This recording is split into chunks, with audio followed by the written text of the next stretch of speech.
Good evening. I'd like to call to order the regular town council meeting for Tuesday, September 12th, 2023. Please rise for a moment of silence.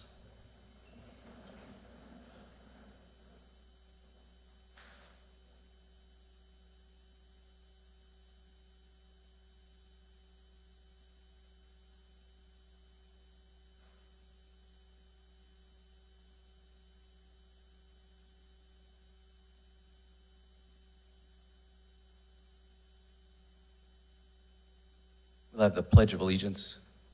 I pledge allegiance to the flag of the United States of America and to the republic for which it stands, one nation, under God, indivisible, with liberty and justice for all.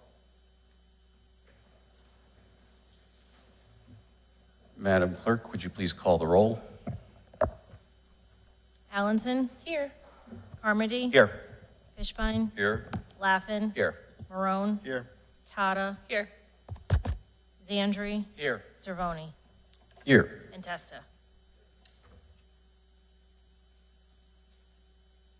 All right. And where's the mayor? Rain downstairs. Right. Well, we were supposed to do the presentation of the certificates to the girls at Little League Softball, Wallingford 2023 11U state champions, and really that's kind of the mayor's thing. So why don't we start with what's not been removed from the consent agenda, and we'll come back to that. Mr. Chairman, I move we approve or accept consent agenda items A through D, F, H through M, and O through B. Second. Moved and seconded. All those in favor signify by saying aye. Aye. Any opposed? Hearing none. That motion passes. Why don't we address the ARPA item on the consent agenda? Actually,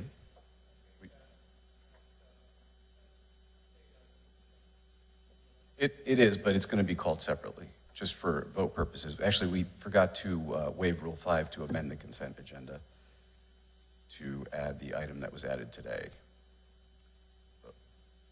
I thought that was just a waive Rule 5. You want to do that separately? Let's waive Rule 5. Okay.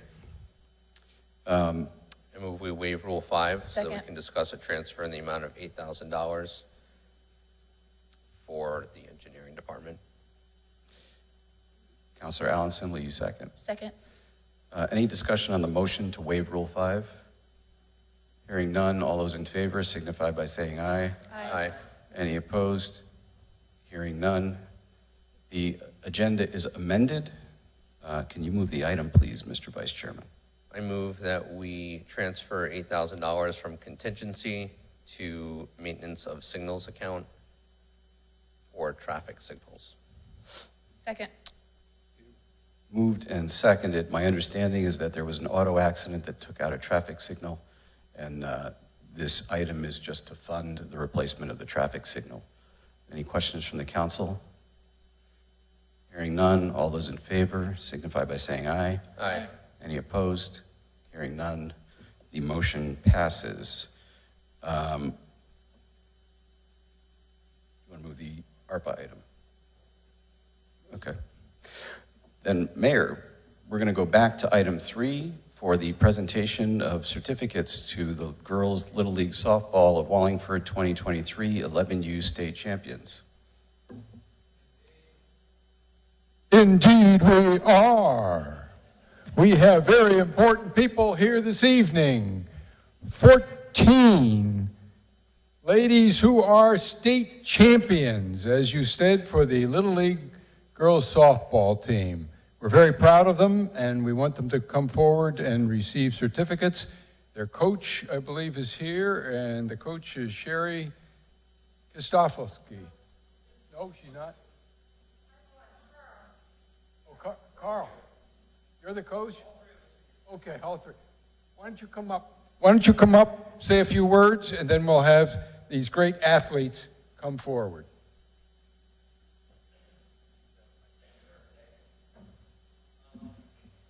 Thank you for having us again. Great to be back. Thank you, Vice Chairman Laffin, for facilitating this again, and John for helping out. It's an awfully tough act to follow, Mr. Mayor. Just want to say a quick few words. So you already announced my coaches. So our two awesome coaches, Sherry Christofalski and Sarah Hale. Please recognize them, and then.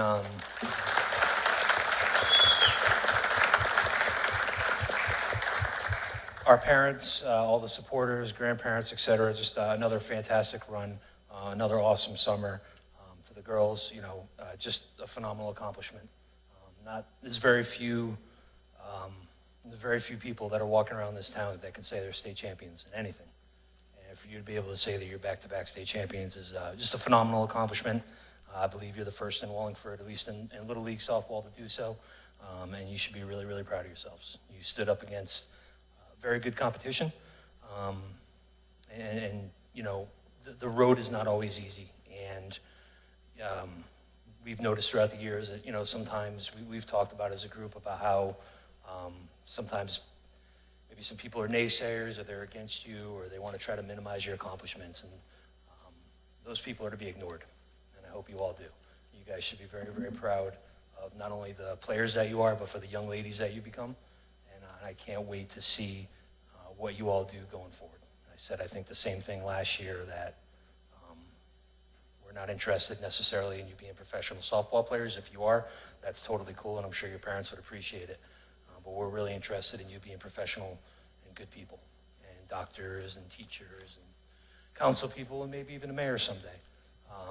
And I think you're all well on your way. And I know I speak for Coach Sherry and Coach Sarah and all our parents. We just say how proud we are of you, how much it meant for us and me personally to represent you guys this year and to lead you. And again, just thank you and congratulations for everything. Ignore anyone. You are alone in charge of your life, and you're in charge of what becomes of your life.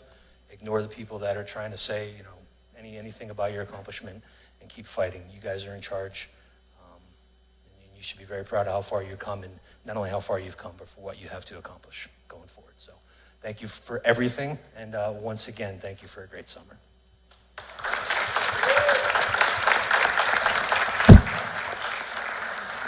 So maybe what we can do is, if you want to read off the name for each one, and then we can shake their hands. Sam Allison.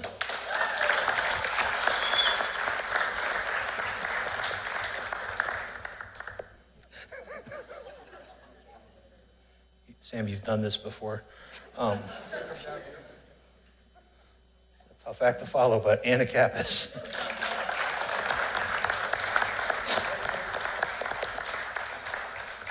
Josie Chapin.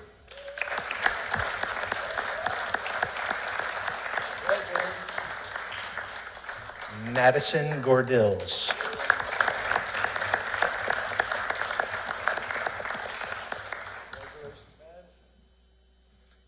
Caitlin Hale.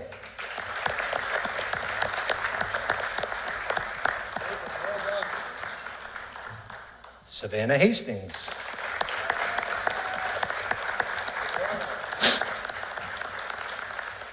Riella Christofalski.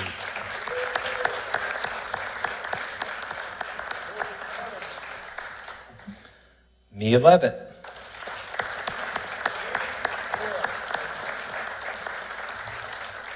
Kaylee Montano.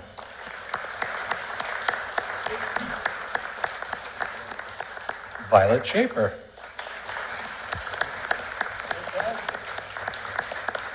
Lorelei Shunman.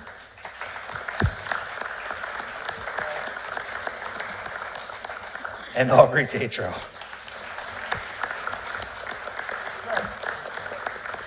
And again, our two awesome assistant coaches, Sherry Christofalski and Sarah Hale.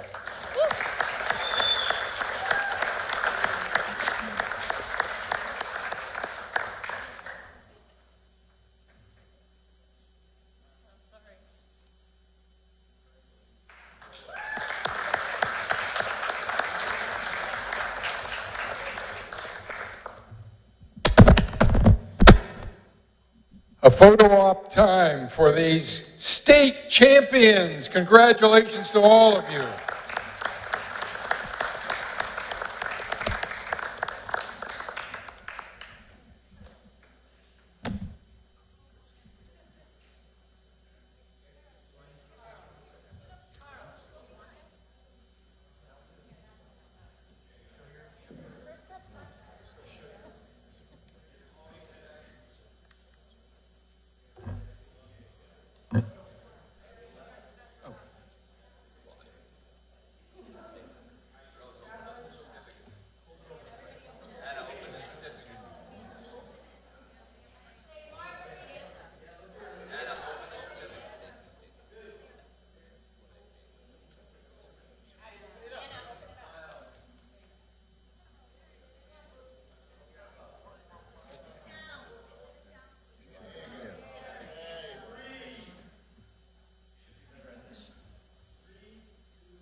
Thank you. Congratulations. Yeah, you're all out of focus in the back anyway. Yeah, no, it's. I hope so. But in the instance that I'm not, I just like. No, like you don't want to be like scowling in the background. I told the guys that held the ARPA at my wedding, like, don't be rolling your eyes, don't be yawning. So I got them. There you go. Then they were fine.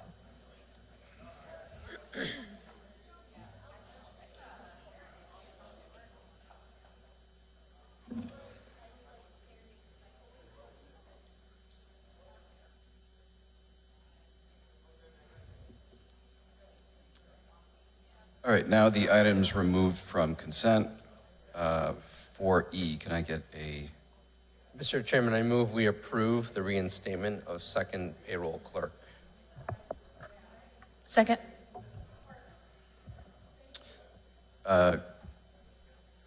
Mr. Hutt's here, Counselor Tata, your item, I believe? Yes, thank you, Mr. Chairman. I had a couple of questions on this item. The first question is, I'm just curious why the money is coming from contingency. I know usually the finance department has vacancies. I think you do this year, and so I'm just wondering why we're not taking it from the salary line, why we would take it from contingency.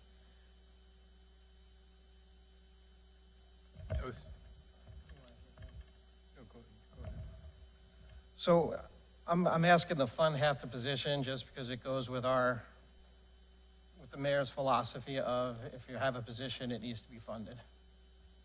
So do I believe that we're gonna probably have money left in that line item if you don't approve the funding? Probably. So we could transfer that out at the end of the year if need be. Okay.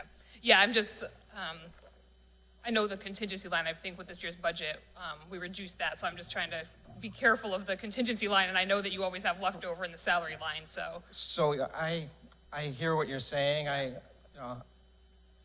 I agree, but I had to take the money from somewhere. Sure. I think if we get at the end of the year, we're hurting for money, when we can move from department to department, I will gladly give up anything I have in the salary line up. Okay, so the money from that salary line could get transferred into contingency towards the end of the fiscal year if we needed to? Well, it wouldn't have to go to contingency. It could go to whoever needed it. Whoever needed, okay, all right. And then, I know I asked you a question about how many checks we do per week for payroll, and this is not including Board of Ed. It's about 500 to 600 per week. That's correct. It's more during the summer when the recreation programs are going, but it's usually somewhere between 500 and 600. It's a good number. Okay, and then, I mean, I guess that brings me to, and, you know, this might be a bigger discussion for a later date, but, you know, I would love to maybe look at some efficiencies, and I know direct deposit is something that, you know, has come up in the past, and I'm just thinking of, you know, having to reconcile 2,000 checks a month seems like that's a lot of time, and I don't know that that is necessarily time well spent. I know our employees have been asking for direct deposit. I think it would be much more efficient for the payroll office to have it, because like I said, you're not reconciling 2,000 checks a month and dealing with that. So I certainly am not saying you don't need the 25,000, but I just, I'm hoping at some point we maybe look at some more efficiencies in there and, maybe don't need to have the 2 payroll clerks going forward. All right, so let me address all of that. Sure. My office needs the body. Right now, we've been having trouble filling the position. Luckily, I've had my apprentice accountant transferred over. One of my apprentice accountants transferred over from the payroll department. So she's been doing the payroll. My safety net has always been that my executive secretary used to do the payroll. She announced that she's retiring, so I do not have a safety net. I need 2 people on staff to be able to do payroll so they can go on vacation. Sure. So it really never should have got cut. We had someone in there during my first budget that was trained and, came in, told me, oh, there's not enough work and I listened, and then she quit like 3 weeks later. So, I've been analyzing this for about 1.5 years, and my office needs the body. What the plan is once this position's reinstated, I'm going to transfer the apprentice accountant back to payroll. I have a payroll person that's starting brand new on Monday. So, I'm just looking to make sure that once my executive secretary is out, that I can get payroll taken care of. And then, immediately, once that transfer is approved, I'll be putting in for a new apprentice accountant. And we're falling behind her work because she's doing both jobs. We're falling a little bit behind. So I do, this whole request is I need that extra body. Sure. Thank you. I appreciate your candor, Mr. Senna. That makes a lot of sense. And that was going to be my last question too. Why it wasn't? Because I know you said in your memo that it always had been funded and it was taken out this year. So you answered that. So thank you. That all makes sense. I appreciate that. I can answer your direct deposit. We would all love direct deposit, but with a weekly payroll, it's physically impossible for us to do. So 2 changes would need to be made before we could do this. 1, all the unions have to agree to go to biweekly pay. And 2, all the unions have to agree to go to the same pay period. So right now, the police work week, they work Monday to Sunday, they get paid on Thursday. The utilities work Sunday to Saturday, get paid on Thursday. Everybody else that gets paid by general government works Thursday to Wednesday and gets paid the following Thursday. So everyone gets a check on Thursday. So if you look at a municipal calendar, when do our holidays always fall? They're always falling on Monday and Fridays. So police comes in on Monday. They got to do what they got to do. They got to get it together. They got to bring it over here. We got to do what we do, verify it, make sure it's right. We got to enter it into the system. Utilities do the same thing. We're lucky if they're getting it entered in by Tuesday and we're getting to look at it. For direct deposit, best practice is to have it to the bank 2 days in advance in case something goes wrong, which means we got to get it to the bank on Tuesday. Very rarely, we might be able to do it, but it would be very tough. The other problem we have is, I lost my train of thought, sorry, Thanksgiving. We have Thursday, Friday off. So now, normally, I feel bad for the payroll people because it's a meat grinder. They start, they finish, they hand out checks on Thursday, people hand them time cards and they start all over again. So there, we start entering Thursday and Friday what we have. We're not here to do that. So now we've got to do all that work plus your normal thing in 2 days. It's just not possible. Okay, and I certainly appreciate that. I've been doing payroll for about 17 years, certainly not for municipal and, much smaller companies, but I know, when those holidays do come up, you have to work around that and plan for it. And, but I think, I know other towns are doing it. So I understand, obviously, the concern, but I know we're one of the only ones who's who's Well, not bel- doing it. I think we're the only ones that are doing weekly payroll. Okay, so the biweekly needs to be addressed, and then, If the biweekly is addressed, I would be more than happy. okay. So, All right, well, that's good to know.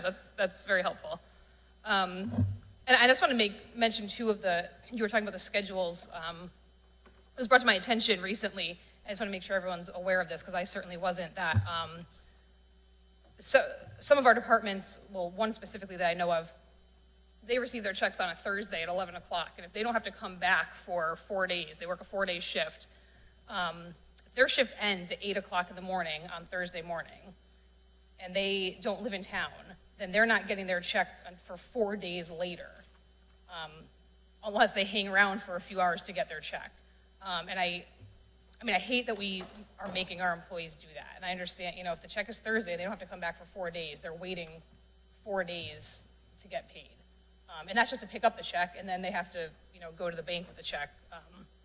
So it's something I'm glad we talked about this tonight, and hopefully going forward we can, try to maybe address it. But yeah, thank you for all that information. I appreciate it. Thank you, Mr. Chairman. Councilor Fishbein? Thank you, Mr. Chairman. Good evening, Mr. Senna. Isn't the Board of Education on direct deposit? the Board of Ed, the teachers, and the administrators have direct deposit, but they'd have biweekly pay. And do you know why the other bargaining units covered by the Board of Ed are not on direct deposit? I mean, that would be a question for, I believe they want it, but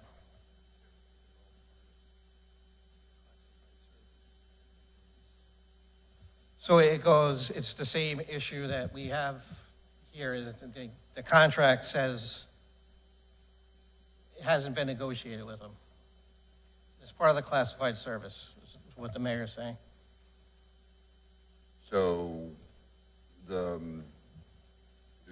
am I to understand that the teacher's contract came around, got renewed, it got brought to the table, and they were able to work that out, at least for that bargaining unit and maybe one other? Correct. Okay, and the other contracts, it hasn't come around, they haven't had that opportunity. Is that fair? No, that wouldn't be correct. The classified service elements are, they have 2 or 3 year terms, and they're negotiated like every other union. They're under general government. Are the teachers paid weekly? I don't think they are. The teachers and the administrators who have direct deposit are paid biweekly. So there's biweekly pay for the administrators and teachers. All others are classified service, and we've been working to get biweekly pay and have made some progress, but we're not there yet with everyone agreeing on biweekly pay. So then, am I to understand that all of the bargaining units that fall under the umbrella of the Board of Ed are on direct deposit then? Well, those who want the direct deposit, I don't think you can force anyone to have direct deposit, but those who want it, they are provided that. That's my belief. Yeah, so all employees that fall under collective bargaining with regard to the Board of Ed have direct deposit available to them. However, all bargaining units that fall under the umbrella of general government do not have it available to them. Is that I believe that's true. okay? I believe that's what the mayor's saying. So I guess my concern with this situation is direct deposit, if taken a little bit more seriously, and I don't mean that in any, I cast no aspersions as a result of that. I certainly think that it's possible to get all parties into a room and to do something here. But that aside, if that happened, I guess the problem is that now you've created a new position, you have filled that position, and now you're perhaps not going to need that position in the near future, which very well may be an issue with the union. So is it possible, I understand the concern, the need for a body, right? and it very well may be on a temporary basis. So is it possible to do this on some sort of temporary basis? You know, we all know there's going to be a new administration, right? And there's going to be changes of some way, shape, and form. We don't know where the attention's going to be. But in 6 months from now, if, you know, let's just say direct deposit, you know, the sky's open and it happens, we're going to have a problem, I think. The union's going to say, you're getting rid of a position, you're replacing it with electronics and that kind of stuff, and they're going to be looking for something. Going to direct deposit's not going to create any less work. They still have to do the same amount. I mean, printing the checks is the least of what they do. I'm still going to need 2 bodies. I still need 2 people to do it. And they also, I mean, not only do they just enter the payroll, they have to do all the year-end tax forms, the W-2s, 1099s, the ACAs. Every time there's a new hire, that there's changes. We also run our pension in-house, that they have to sneak in on the week that the pensions due. I mean, we've been about, I'm asking for the position back that was mistakenly cut. But going to direct deposit is not going to lessen the workload. It just, we're not doing checks now. All right, so now you threw in an adjective, mistakenly cut. So based upon the backup, I'm seeing that this had been funded until 2 budgets ago, 22, 23 would have been the last budget. I believe so. Okay, so it was the budget that ended in July, right? So it's the budget just ended. So we're still in 2023, right? So it says, always had funding for 2 payroll until the 2022-2023 budget. So that would have meant the budget. Correct, so that was the last time it was funded. The following budget, I cut it, and it was a mistake. Okay, but that's the budget that we are in now. Because the 2022-2023 budget ended June 30th of 2023, which was a month and a half ago, or 2 months ago, right? So that's the budget that it wasn't in. So this is the second budget that it's not in. So when the budget that we just approved 3 Correct, months ago, correct. the mistake was not putting it in there? I'm just trying to figure out. When we had someone in the position that was there for 6 months, and it was right during budget season, she came in and said, I don't think you need to hire another one. I've got enough to keep me busy, but it was my first budget session, and I said, all right, well, we'll give it a shot, and it's just not working out. There's too much work. I need 2 people on staff to be able to do the payroll so that they can go take vacation. So I'm just, and I got all that. I'm just trying, you know, the mayor presented us with a budget April 1 of 2023. He had sat down with you with regard to that budget, your asks and all of that stuff. I would have thought, based upon what we're hearing tonight, that it would have come to your realization prior to that you needed this person, right? I was still evaluating at that point.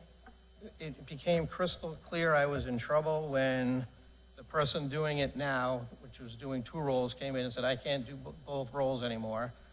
And then when my safety net, my executive secretary told me she was retiring, I needed to do something. I need someone, right now, the person this week, the apprentice accountant that normally does payroll is on vacation. My secretary is doing payroll this week. If she's not there anymore, that other person can't go on vacation.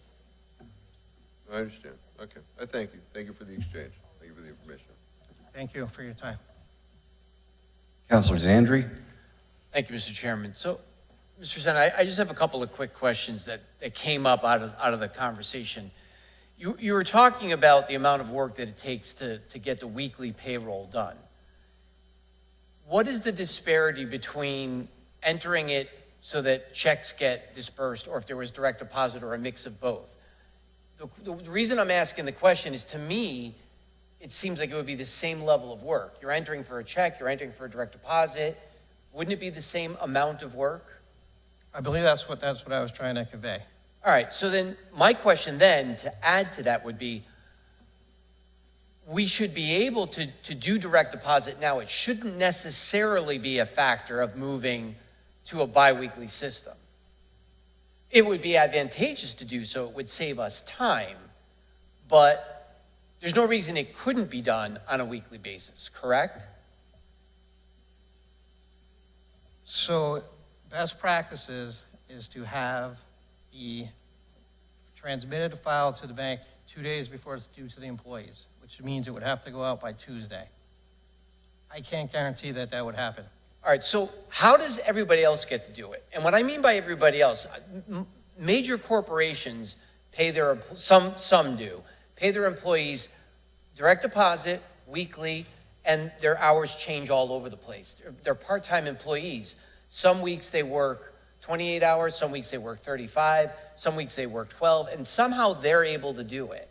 Why have we had this difficulty for 20 years talking about direct deposit? I believe, I mean, I'll start over from where I began the conversation tonight. We have 3 pay cycles, and it's 600 employees. It's manual. You know, the Public Works comes over, they hand a stack of punch cards to our people that are signed. Then we have to go through it. And then, you know, most of the time, they didn't add the lunch in. They didn't do that. It's a very manual, intensive process that takes time. And the last thing I want to do is to not be able to give the file to the bank till Wednesday, and there's an error, and then people don't get paid. So I guess again, you're giving me reasons why it's difficult, because it's all manual, it's all paper driven. So that's an issue with how the pay is handled elsewhere, how the recording is handled. I'm not suggesting that this is anybody's particular fault, but because of the way that we do it manually, because of the way that we do it on paper, it doesn't make so that we can handle it better. So what it sounds like you're saying is if they were bi-weekly, they could keep all this paper stuff because it would be easier, because they're behind 1 week anyway when you get paid anyhow. When the payroll gets processed, you're getting paid for the prior weeks for it, not that current week. Yes, for the general government. The police and the utilities are getting paid 3 days after the week. All right. I mean, this sounds, overall, it sounds systemic more than anything else. I mean, are we antiquated? Yes. With the new administration, can we try to solve some of these issues? My ears are open, but I can only work with what I have right now, and I'm telling you right now, I'm losing sleep, worried about whether or not, when my executive secretary retires, whether I'm going to get payroll done or not. no, and I appreciate, I support the position, by the way. I'm asking only because the additional questions came up, and it's been something we've been talking about a long, long time up here. And I think, and even to the points that have been made in the past, direct deposit is not forced, it's offered. So if someone still wants to get a check in their hand, go stand in line at the bank and cash it and put all the cash in their pocket, they can still do that. There's nothing that's going to mandate them. But I think what ends up getting missed is by not having direct deposit, you're technically mandating to everybody else that would like it that they can't have it. And even to the example of having to, they get off and they have 4 days off and they're hanging around for a check. If it was direct deposited, they could go home. It would show up. And so I really think this is something we should be looking at. And to me, if you've got a demand in that office, whether there's direct deposit or not, we should fill the position. But I really think this should be another one of those items that stays on the front burner. And before it gets the chance to be said about it being negotiated into a contract, I understand that it has to be made part of contracts. But it doesn't have to be taken as a negotiation piece, because everybody is getting something out of offering direct deposit. The employee gets some time back in their life, and the employer, in this case the town, if we could start cutting back on some of these costs of doing it manually, not having to issue paper checks, not having to have these things be hand processed, then we're saving time and money and effort as well. So I really do think it's something we should look at going forward. Thank you, Mr. Chairman. Mayor? Mr. Chairman, just don't lose sight of the fact we can't do it with weekly paychecks. I doubt there are any really major corporations anywhere that are still on weekly pay. And then we have three pay weeks within the week.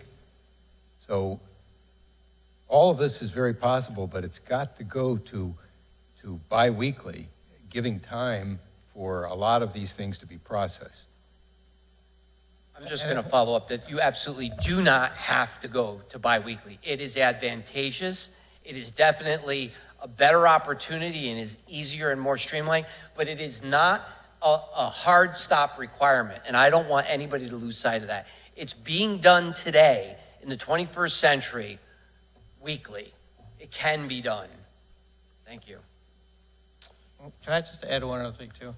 Is that this payroll with all the separate unions is not easy. I mean, they're paying salary people, they're paying hourly people, they're paying, some work 37 and a half hours, some work 40 hours. The fire department gets time and a half replacement pay. I mean, it's not easy. It's complicated, takes time, and I would not be asking for the body if I did not need the body. Thank you for your time. Questions or comments from the public? Mr. Gross.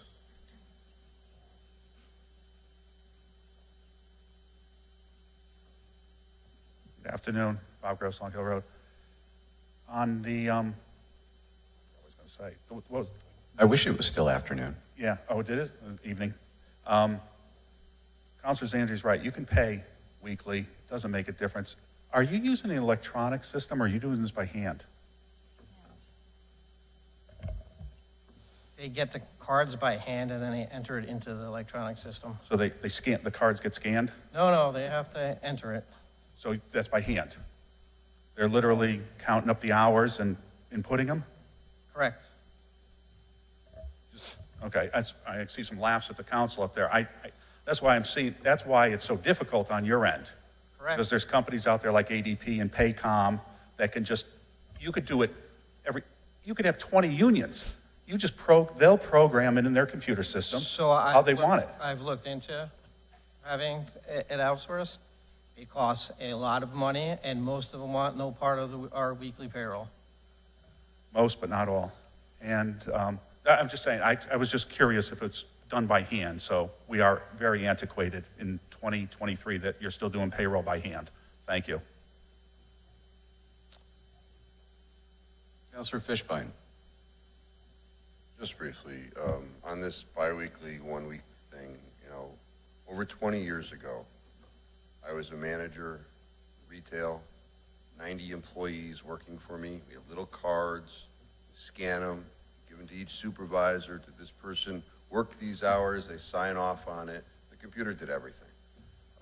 That was 20 years ago. I'm sure technology has changed. I just hope that we catch up at some point. So, thank you, Mr. Chairman. All right, Madam Clerk, would you please call the roll? Allenson, Of course, yes. Carmody, Yes. Fishbein, Yes. Laffin, Yes. Marone, Yes. Tata, Yes. Testa, Zandri, Yes. Cervoni. Yes, the motion passes. On to item 4G. I move we approve the job description for administrative aid for the mayor's office. Second. Moved and seconded. I got requests from both Councilor Tata and Councilor Carmody, but Councilor Carmody's email came first. Thank you, Mr. Chairman. I have a quick question. I noticed that under special requirements, certification as notary public needs to be obtained in 6 months. Certification as ADA coordinator needs to be obtained within 1 year. And I also noticed this position will take on the responsibility of fair housing officer, which I did not know. And I was just curious if there was any training or certification for that role, because I did not see that included under special requirements. At this time, I don't think there's any special training. Actually, it is being performed now.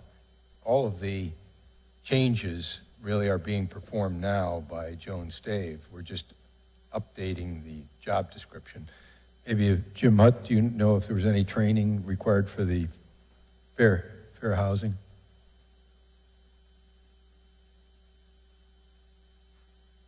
I don't believe there's training. There is a process for someone to be appointed, but as far as any formal training, I'm not aware of that. There may be some training on Title VI, but there's nothing formal that I'm aware of. Okay, thank you. And I just, as we see in this overall job description, it's clear, as the mayor has pointed out, that this position's responsibilities encompass so much of the day-to-day operations of our town. And whoever is hired for this position in the new year has incredibly big shoes to fill. And I'm sure there will be more formal opportunities for us to honor and recognize the individuals who are leaving town service at the end of the year. But I just wanted to say that Joan Stave has been an incredible public servant for 44 years, and that is a loss to the town. Joan is a real professional. She is someone who has always been responsive and helpful to me, and I know to many others. And so I know the next mayor and Jim will have your work cut out for you in filling those shoes. Thank you, Mr. Chairman. Councilor Tata. Thank you, Mr. Chairman. My questions were similar in regards to the ADA coordinator, this position also being the fair housing officer, the Title VI officer. Is that, and this may be for Mr. Hutt or Mr. Mayor, is that typical that the mayor's, is it executive secretary or what's the actual, administrative aide, I'm sorry, that role fills that? Is that typical in other towns? I'm just wondering where else those roles might fall under if it weren't with this position. I can't speak to how other communities handle it. I think in the larger cities, often you may have a one individual that's their job. We haven't found it to be that time consumptive that would require that.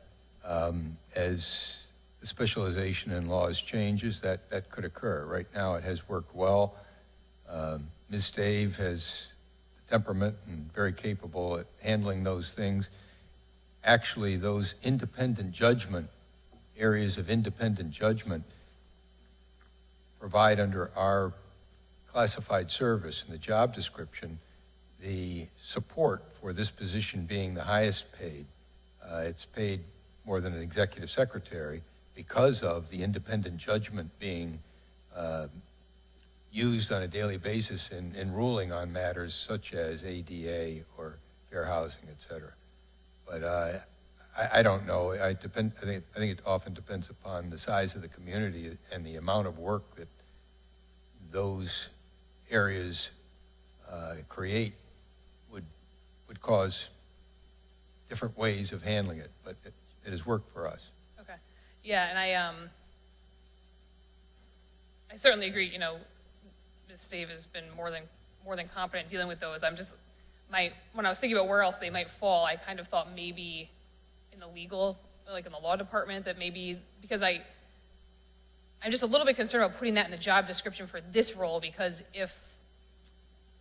we don't know who we're going to get. Hopefully we get somebody who's, extremely competent for this role, but I don't know, I almost feel like maybe that should fall under the law department, so I'm a little bit iffy on just having that stated in this job description.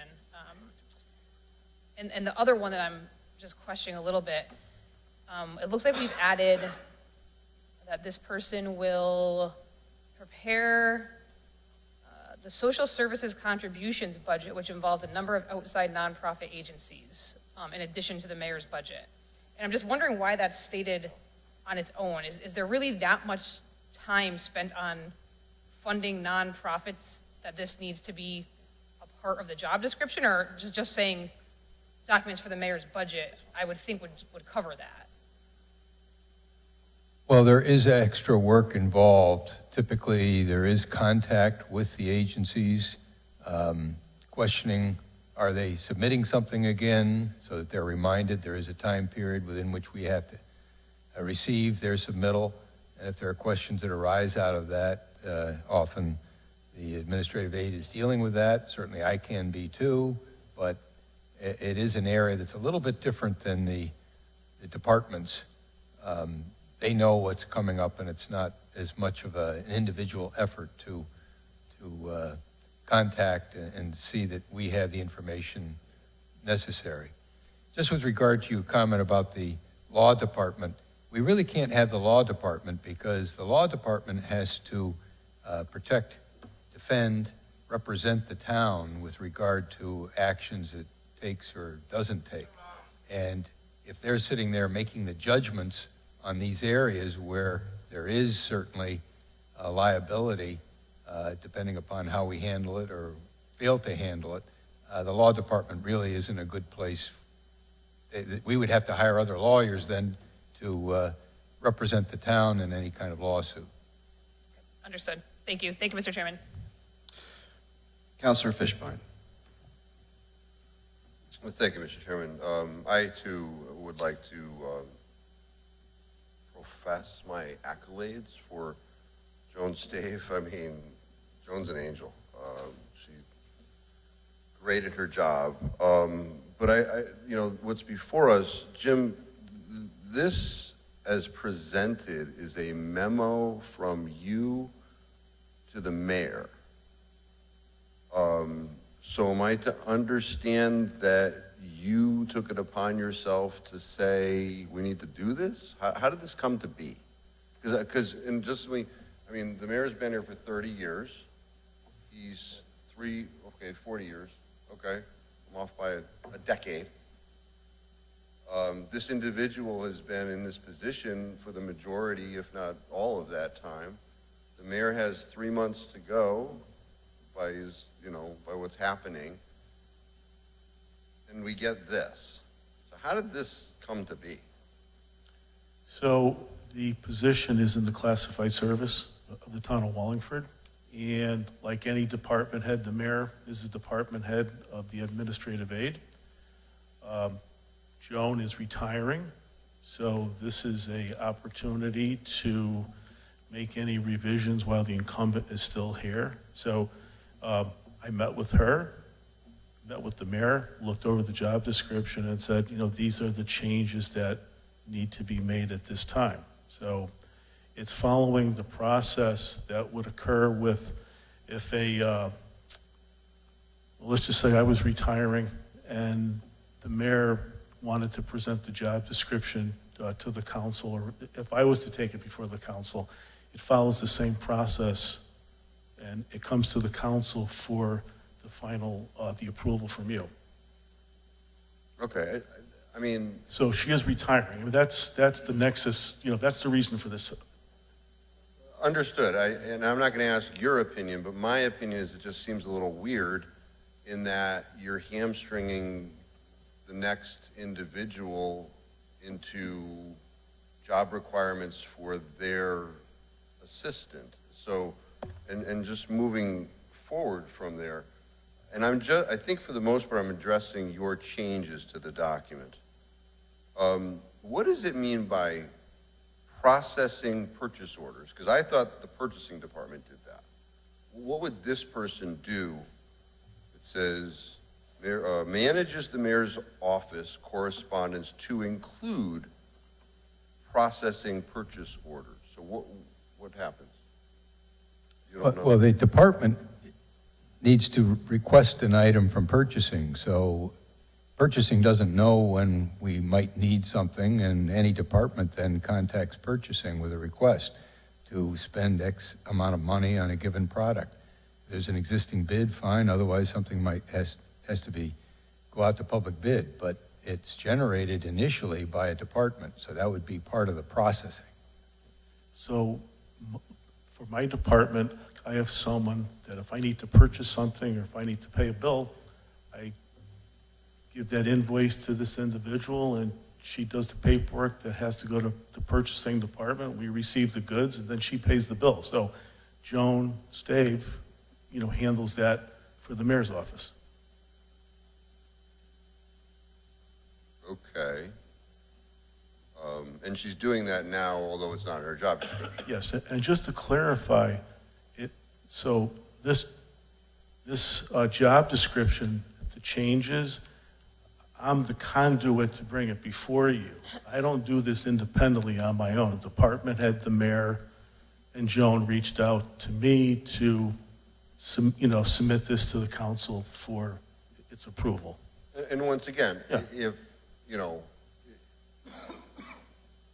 my first thought was, sometimes you would do something like this if you want to box somebody out of a job, or you have somebody that you want to, pigeonhole the job towards. I didn't know that when I first looked at this that Joan's retiring, and once again, she's great. So now you have the two impetus individuals who are not going to be here coming up with this document, and without input from a new administration that we're going to have. There's also... Can I just address that? Yeah. We could sit and do nothing. My thought was, something has to be done, because whoever's going to be elected mayor needs to have staff that can assist. If we don't do that now, there won't be that capability. New mayor comes in and waits a month and a half, 2 months, maybe longer, in order to have an administrative aide. That's not good for the community, because you will not be able to process, you will not be able to provide the services, you will not have the ability to do what has to be done in a timely way. So instead of doing that, we look to post the position as open, seek candidates, and then have a selection that occurs after the election, so the mayor-elect will have a chance to interview and provide input as to what their choice would be, and we move forward, hopefully, with everyone in a better position, with an opportunity for a transition. So for several weeks, that person would be able to be in the office, observe what goes on, be informed about where to look for information or how to handle a given question or problem, and basically familiarize themselves with the work. I really feel that that's the best way to assure the community that we will continue to provide the services the community needs. Because without that, it would wait, and then there would be a serious problem in the mayor's office conducting business in a logical and efficient way. I'm not in any way, shape, or form suggesting that whomever is the next administration not have an administrative assistant. So this, certainly you could post the current. What I'm hearing is for many, many years, Joan Stave has been doing many of these functions under the current job description. Hasn't been a problem. So we move forward. I guess the next thing would be works closely with town department heads and advises the mayor of pertinent issues. Sounds like very subjective. So now we're empowering, the mayor is not working together with department heads under this. This individual is, and this individual is determining what is pertinent to let the mayor know about. I mean, that's a level of trust, right? But how can one be held to that under this language? What determines is pertinent? You guys drafted this. That's all the inner workings of the office.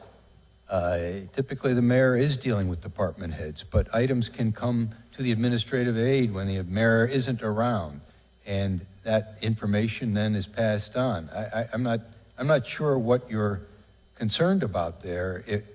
The administrative aide does act for the mayor, depending upon how much the mayor is going to allow that to occur, and that's going to change with every individual. But I think the effort was to make sure that there's a recognition that the position does deal directly with department heads. That doesn't mean the mayor doesn't. It just means that's part of the job to at times deal directly with departments, talk to them about what they need or what they're looking for, or we have your communication, we're not sure what it means. So there are a variety of things, but it's just underscoring the need for a very collaborative role as far as administrative aid, and the various departments. And also being able to hold one to the requirements of their job and to perhaps terminate them based upon not meeting what their job description says. So that's why I bring it up. Well, Pertinent is a very subjective standard, and we'll go on. The supervision in that office, there's one, Jones supervises one individual, right? There's a part-timer in there too. Okay, so there's a full-timer and a part-timer. Yes. So,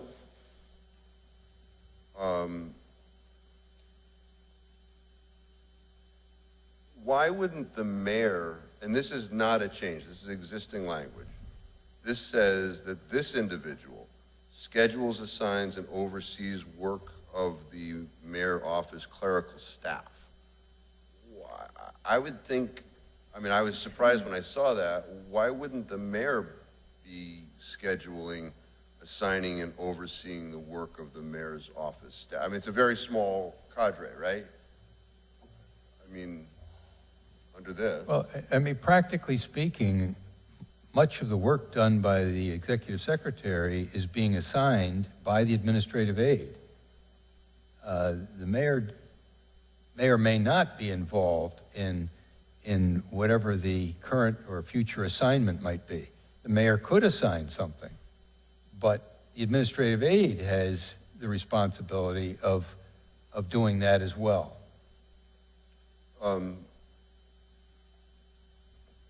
Another addition is considerable knowledge of federal, state, municipal codes, ordinances, regulations, laws, practices, procedures, and compliance requirements related to the work performed. It's not knowledge of, it's considerable knowledge of. So what does that mean? Are they required to be a lawyer? I mean, that's a pretty high standard. It's not knowledge of, it's considerable knowledge is what you guys put together here. Clearly, we're not requiring them to be a lawyer. It doesn't require a law degree. So the greater a person understands the rule of regulation and law, especially if you're dealing with ADA, regulatory language, the better you're able to understand those things, the better you're able to do your job. And do they have to be an expert? No, but considerable knowledge, know what could be important, and then you ask questions of someone who can look it up and get the advice of the town attorney or other person.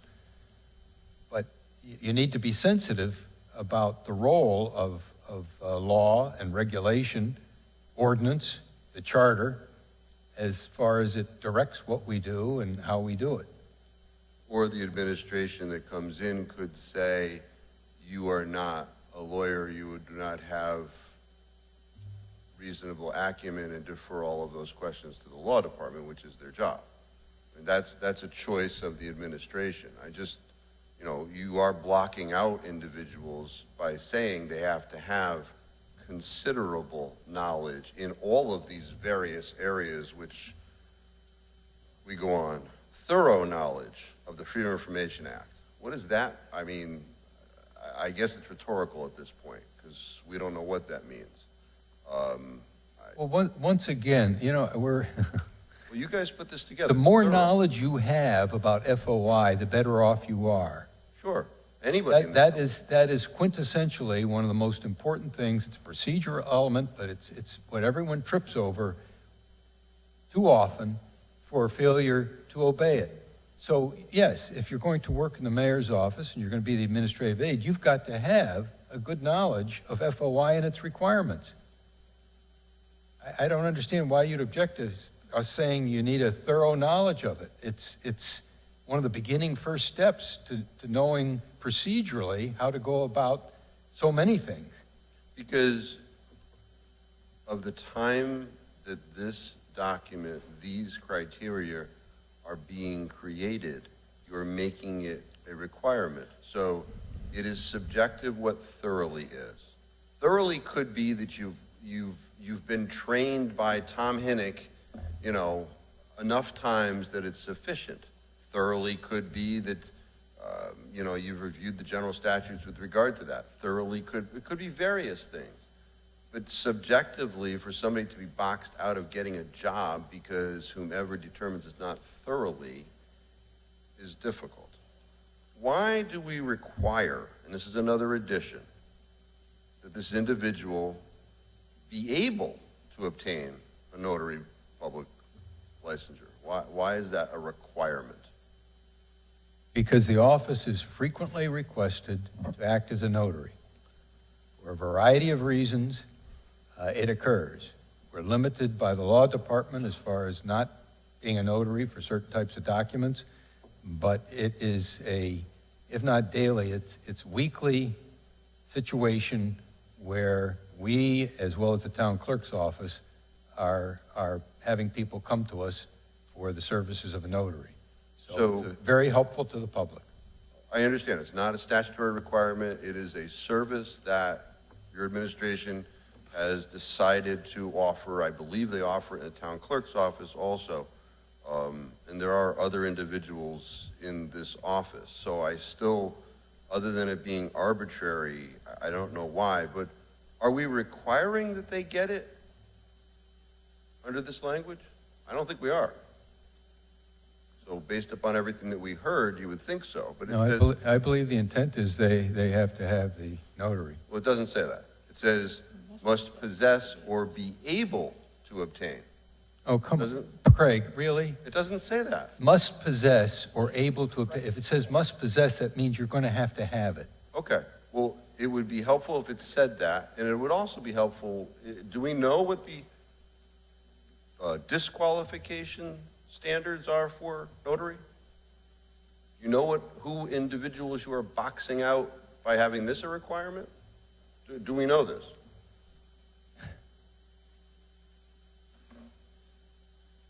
I don't see that as a vital question. I do. Well, Because you're saying I to guess certain we disagree. individuals in the world that they are ineligible, they are inadequate to serve in this role unless now they get a notary license. That's But we right. don't know- It's we an don't know important enough function. I think we need a notary in the office. Okay. So you're saying to the general public that you've been convicted of a felony, you can't serve in this role? Well, if a felon cannot become a notary, then that would be the case. Okay. Are you also aware that well, obviously, we don't know what one can be disqualified for. I don't find it to be appropriate. It is discretionary to the Secretary of State's office whether or not you get approved to be a notary, even if you do pass the test. So to say to someone, you could be ineligible based upon a third party's determination, I don't think is the appropriate way we should be going about this. But that's the choice boxing in the next administration, so be it. So, but thank you, Mr. Chairman. So my goals for the next term are not a secret to anyone in this room and probably not to anyone watching this meeting. It is obvious to me, having reviewed this job description, that it reflects what the position has grown to over Ms. Stave's occupation of it, that it reflects what she does. And with my aspirations in mind, I don't have a problem with our making an effort to replace that office, the person in that office, with somebody who can take the same role and run with it from day one. I appreciate that effort is being made. So from my perspective, I am certainly grateful for the attempt that's being made. Councilor Morone. Thank you much. Thank you very much, Mr. Chairman. So my issues are not with the requirements, and I don't really have any issues with the job description. I guess. So Jim, my question is, if the new administration didn't see fit to have them do some of these duties or to add duties, there really isn't any barrier to that because they're not in a union, correct? That's correct. Okay, so whatever we approve today is sort of a template for the person you're going to hire, but ultimately the new mayor could do whatever they wanted with this position. If you go stray too far from a job description, you open up other questions, whether or not a person's in a union. There are expectations for someone hired that I'm sure you could have someone objecting to being assigned things that don't come close to what's in the job description. But that being said, it plays an important role to outline what's expected. So based on the description, though, because there's like sort of clerical items with like keeping meetings and stuff, but then there's other times that are more like intellectual, where they're in touch with department heads or they're sort of the mayor's proxy at meetings and so on. So are we comfortable with the salary and the educational requirements for this? Because essentially you could have a high school diploma and a few years working in an office and be eligible for this job. Like the things that Joan does are sort of higher intellectual functions for the most part, right? Like there's a lot of judgment and so on that she has to exercise. So are we comfortable with having such minimal educational requirements and the salary, quite frankly, for this role? I mean, I guess to put a fine point on it, if we were to have a town manager, like how would the town manager job description differ from this job description? And I think that in some ways the clerical stuff would probably get removed, but everything else is kind of exactly the same. So we're kind of like a hair away from a town manager. So my thought is, shouldn't we sort of be recruiting from the same pool that you would be looking for a town manager, not necessarily for a clerical person? Absolutely not. This is not a town manager position. The form of government does not allow for it. This position is supervised by the mayor. So it does not have the administrative authority that a town manager or the mayor has. Not even close. I understand it's not a town manager position, but the duties that you have assigned are very similar to what a town manager would be doing in many instances. So my thought is, but in terms of the questions about education, right? Are we satisfied that this is enough for what the type of candidate we're looking for, that we're going to attract qualified applicants with this salary and this educational requirement? I believe we are. That's correct. And then just to verify, so you had said the idea would be that we would interview candidates, the mayor-elect would potentially be able to interview the candidates as well and make a decision before they started the new term. That's correct. So can the mayor-elect act in the capacity of the mayor before they're... Well, they obviously, the mayor-elect could not make the decision, but that decision could be made in their stead, provided that everything else is correct about the applicant being chosen. But that would be an accommodation to see that the services of the office and the running of town government can be as efficient as possible with a new administration.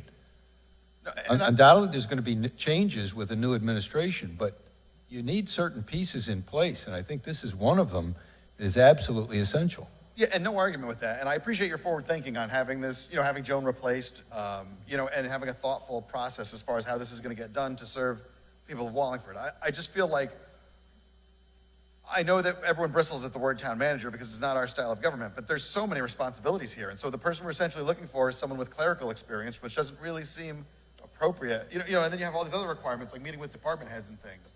So like the title is administrative aid, right? Which I guess is sort of nebulous because it could mean a lot of things. But at the end of the day, we're not really we're looking for someone with supervisory capacity and so on. So it's really not a clerical position at all. I mean, it has clerical duties to it, but this seems like something that's quite a bit bigger. I mean, the salary is really just a stone's throw from the mayor's salary, quite frankly, at the top range of the salary. Not anymore. I don't know how to respond to that. It's true. So this is, but you're taking things to extremes. Can this position meet with department heads? Yes. Does that practically really happen much? No. Well, it all depends upon the way the mayor is directing the position to function. I mean, it's open-ended, but there's a baseline here of what to expect if you were applying for the position, and I think this adequately describes what is expected of the individual in this position. But it's nowhere close to a town manager. I think we're in a very tight job market right now, and I think that maybe we're being a little short-sighted as far as the requirements, because I'm not sure what kind of people we're going to attract, to apply for this role. And maybe there's people, people in town that are interested that could do the job, so that would be great. But it just doesn't seem that the duties and the salary and the requirements don't seem like they're aligned. But I'll leave it at that. We make an effort. If we don't receive good applicants, then obviously no one is chosen. But there's a need to make an effort. Okay, thank you. Counselor Allenson. I don't have much to say, but I do actually appreciate the education level, because a lot of us know that, a lot of us use technology, and both Microsoft and Apple were formed by people who didn't have college degrees. So at least when they started their endeavors. So I wouldn't say that a college degree is necessarily a qualifier for intelligence or capability of holding a meeting. I certainly did it for 15 years professionally before I had a college degree. The salary, I think, is in line. Also, I definitely view this job description, and I have an appreciation for it, because it probably hasn't been updated in quite a while, because we've had a consistent person in the role. I do view it as a list of qualifications to find somebody who is similarly qualified to who we have in the office now. So from my perspective, that's what I view this as. At the very minimum, we would want somebody to have all of these skills, and there may be people out there who have all of those and more, and a college degree too. But thank you very much for your work. Questions or comments from the public? There being none, Madam Clerk, would you please call the roll? Allenson, Yes. Carmody, Yes. Fishbein, No? Laffin, Yes. Marone, No. Tata, Yes. Testa, Yes. Zandri, Yes. Cervoni. Yes, the motion passes. On to item 4N. Mr. Chairman, I move we approve an appropriation of ARPA funds in the amount of $292,060 to the Revenue Federal Grant Account and to the ARPA Business Account. Second. Moved and seconded. Before we go on, I'm just going to note that I am abstaining from the portion of this motion that pertains to BVSSA properties. Councilor Fishbein, your item. Thank you, Mr. Chairman, and similarly, I'm going to recuse myself from the item or any aspect of Port Otsiko Service Station. That being said, the application review committee, we've all talked about where it was, where it is. When this ARPA we were given the money, we heard a lot about, we all recognize, or I'll just speak for myself, I recognize, businesses were hurt during the pandemic. And we've had the thrust that we have to use this money to fill that hole. So early on, it was September of 2022, we started to talk about rules, requirements, applications, all of that stuff. And the business application, we expressly made hardship. And we required that individuals had to show they were negatively impacted during the pandemic so as to avail themselves of taxpayer dollars. This is our monies. In our application, we asked about gross income for 2019, which is pre-pandemic, 2020, which is generally when the pandemic started, and 2021. So I looked at the list, and I know supercuts in particular was on our agenda a few weeks ago, came off our agenda, now it's back on the agenda. I think the issue previously was the PPP dollars. And I know that we have, as a group, I think unanimously have said when there's a hole and there's additional information that is provided for whatever reason, that the application would go back to the committee to re-review. I looked and I watched the meetings of the review committee, which I am still a part of, no matter what the newspaper reports. The August 10th meeting, for whatever reason, I was not given notice of, so I was not there. But I watched the application review committee with regard to the Supercuts application. I didn't time it because it was in the middle of the thing, but it wasn't very long. It was the shortest one of that night. And basically, the thrust was, the chairs are full all the time, they're busy, they're in town, we need to give them money. But nobody on the committee noticed. And since this is on consent, I have to think that maybe certain individuals up here didn't notice that on the application, it indicates they got PPP loans, but it doesn't say how much.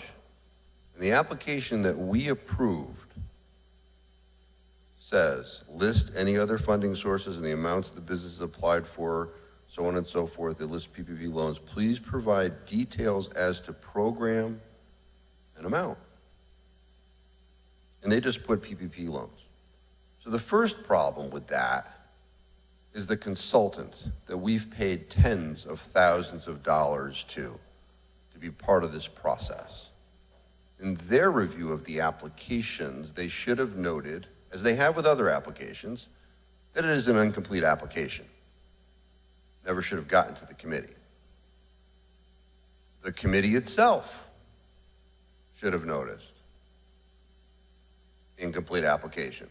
And as they have with other applications, they've said, it's an incomplete application, we're not going to go forward on this, so on and so forth.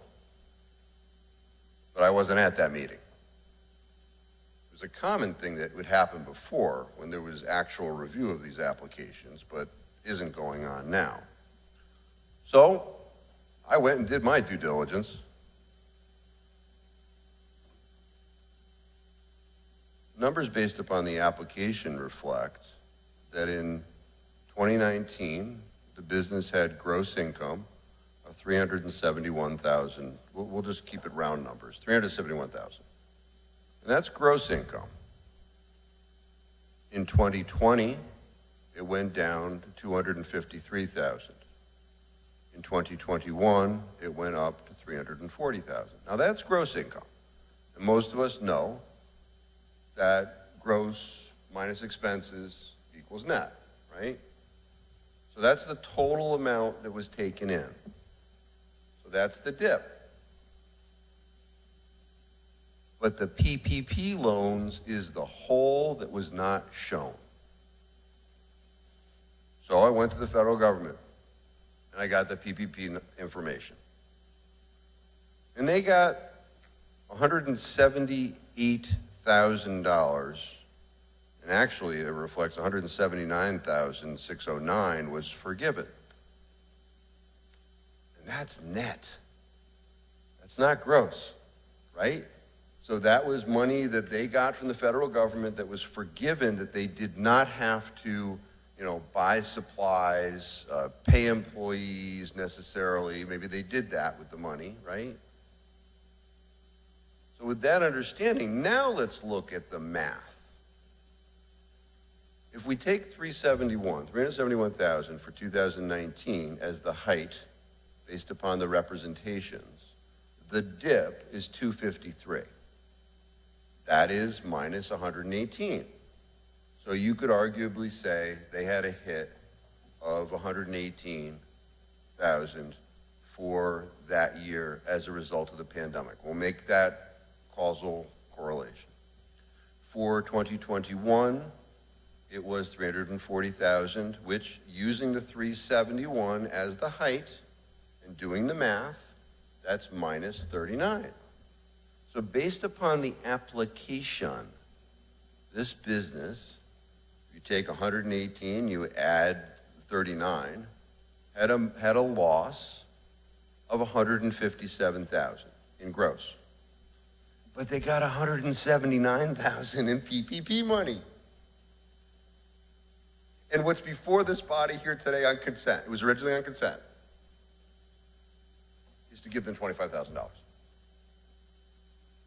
Irresponsible. I can't say any different. Irresponsible. We are responsible to make sure that we are giving this money to the businesses that we've been told or should be the recipients. This is not just, and I've said this all along, put in an application because you're going to get money. Based upon our own requirements, this shows that they were ahead of the game. And now we're giving them more money. Money that can go for other things, money that can go to other nonprofits. Irresponsible. Another application that's part of this packet is the one for Duamici.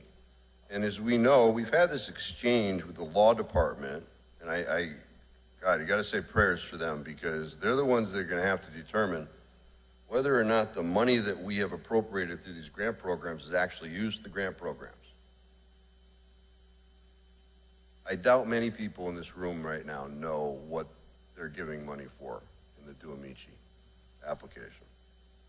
I don't know how the law department's going to be able to figure this one out. They say that it's going to be used to hire new full-time employees and to give them an incentive. So that, what does that mean? Give them an incentive, a financial incentive. Also, it says to try to add new services to generate new income. To buy more inventory because of shortage would need to buy more cabinets for storage. Once again, I pray for the law department. How are they ever going to ascertain? So then they get down to they say they're going to spend $10,000 for marketing and new hire. Is that marketing that they haven't done? Is that, you can't tell based upon this. Are they going to buy an ad in the Record Journal? Or are they going to buy in a trade magazine? There is no backup for this application in the file. So I just think, ARPA has devolved into something that I think there was very good intention behind it to begin with. Right now, people are just saying, yep, sign the check, it's going out.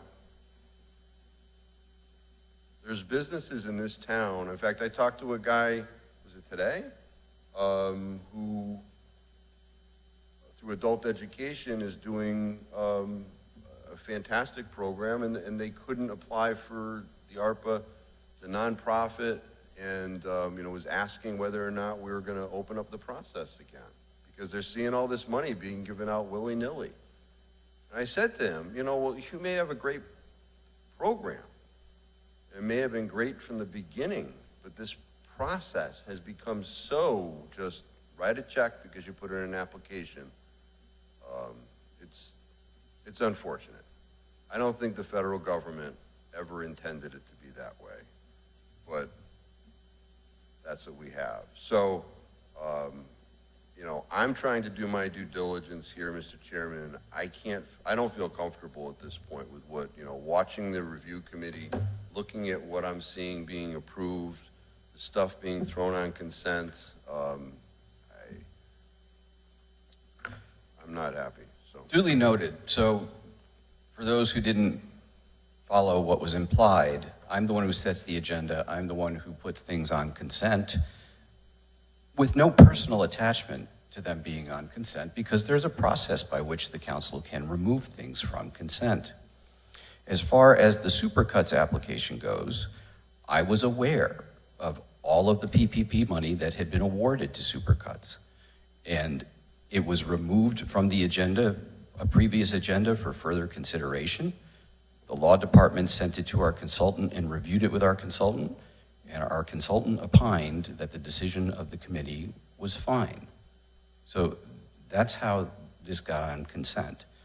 Your choice to remove it doesn't have to be a personal direction at me. So fine, you've removed it, you disagree with it, and your conscience is all set. So if I just, as to the portion that you were just talking about, the problem with the process is that with other items, we have sent them back to the committee. We very well, we could still do this. We could say, you know, committee, we see that you didn't have that information when you originally approved the application, and we respect that. But now that we have gotten that information, we would like you to re-review that, because now that whole process has been jumped. And I think the committee may, in looking at the numbers, and I don't speak for any of them, I mean, I do sit on the committee, but it has been the past pattern and practice of the review committee to not give benefit to one who has not displayed the laws. From the very beginning, that has been the pattern and practice. So I was surprised when this thing got, Supercuts in particular, got on this agenda while apparently we got the information, some of us got the information. The committee didn't have the ability to re-look at that with that corrected information. So I just wanted to note that. Thank you, Mr. Chairman. Noted. Councilor Allenson. So just to give everybody an idea of where we're at, ARPA review committee is finished. They've reviewed all of the applications, including those that were resubmitted and updated to the consultant. The consultant reviewed them again, then sent the complete ones back to the ARPA review committee, and on August 10th, they met for the final time. So that's where we are as far as those are concerned. Any incomplete applications, of course, everybody was offered the ability to complete their applications, I guess, to a certain degree, and then they, you know, if they were missing a signature or one piece of information, I think if they only like filled out the business name and then did nothing else, they weren't really invited back because it was basically not an application.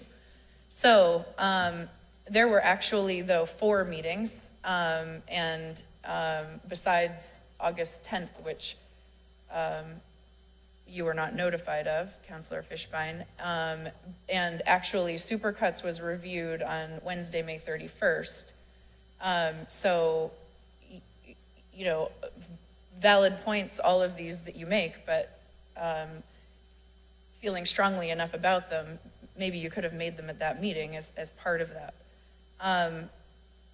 On Amici, they resubmitted, you weren't at that meeting, but the ARPA committee did feel universally every person gave them a 75, which is a passing score. It's a low passing score being 70, but it's still a 75.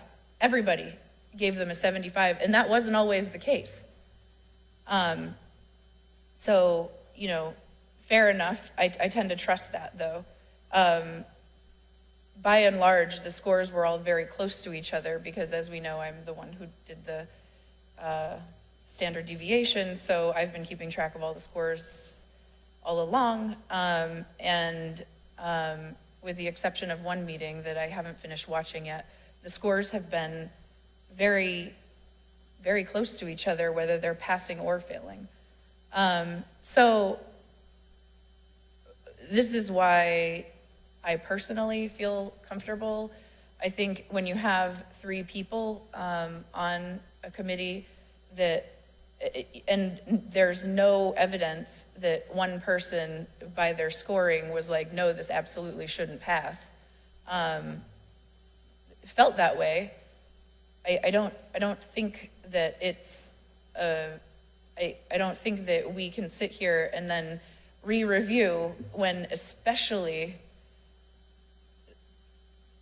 the one person who's now re-reviewing them was invited to these meetings, maybe except August 10th. So I don't feel comfortable sending any applications back to the committee because at this point, I don't see what the difference would be. They're not gonna, no business or nonprofit is gonna be sending any more information, and the committee is the same people that it would have been made up of before, I suppose. So I'm actually fine with this agenda item, but I did want to make sure that we spoke through that the committee is complete on these, that we did offer people an opportunity to resubmit. Several of the businesses that did resubmit and send in for the August 10th meeting were people that I took off because we had excluded them before. So I took them off of excluded and I put them on, now they've been reviewed. And then there are some who were excluded previously and failed and they did not resubmit. So that's really all I have to say. I think that while we can disagree about what we view with a 20,000 mile look at what we would consider a hardship, I think there is more that goes into it, and you know, we have established the process and gone, you know, been pretty consistent. So I'm fine with that. Councilor Laffin? Thank you. Maybe through serendipity, after the meeting where Supercuts was removed, the owner actually, I had contact with him and he said, well, how did it go? And I said, actually, I don't know, it was removed. You might want to contact the law department. When he got back, he said, oh, it's fine. It was a misunderstanding. My tax ID, it's one tax ID for 3 locations. And that's all the feedback I received.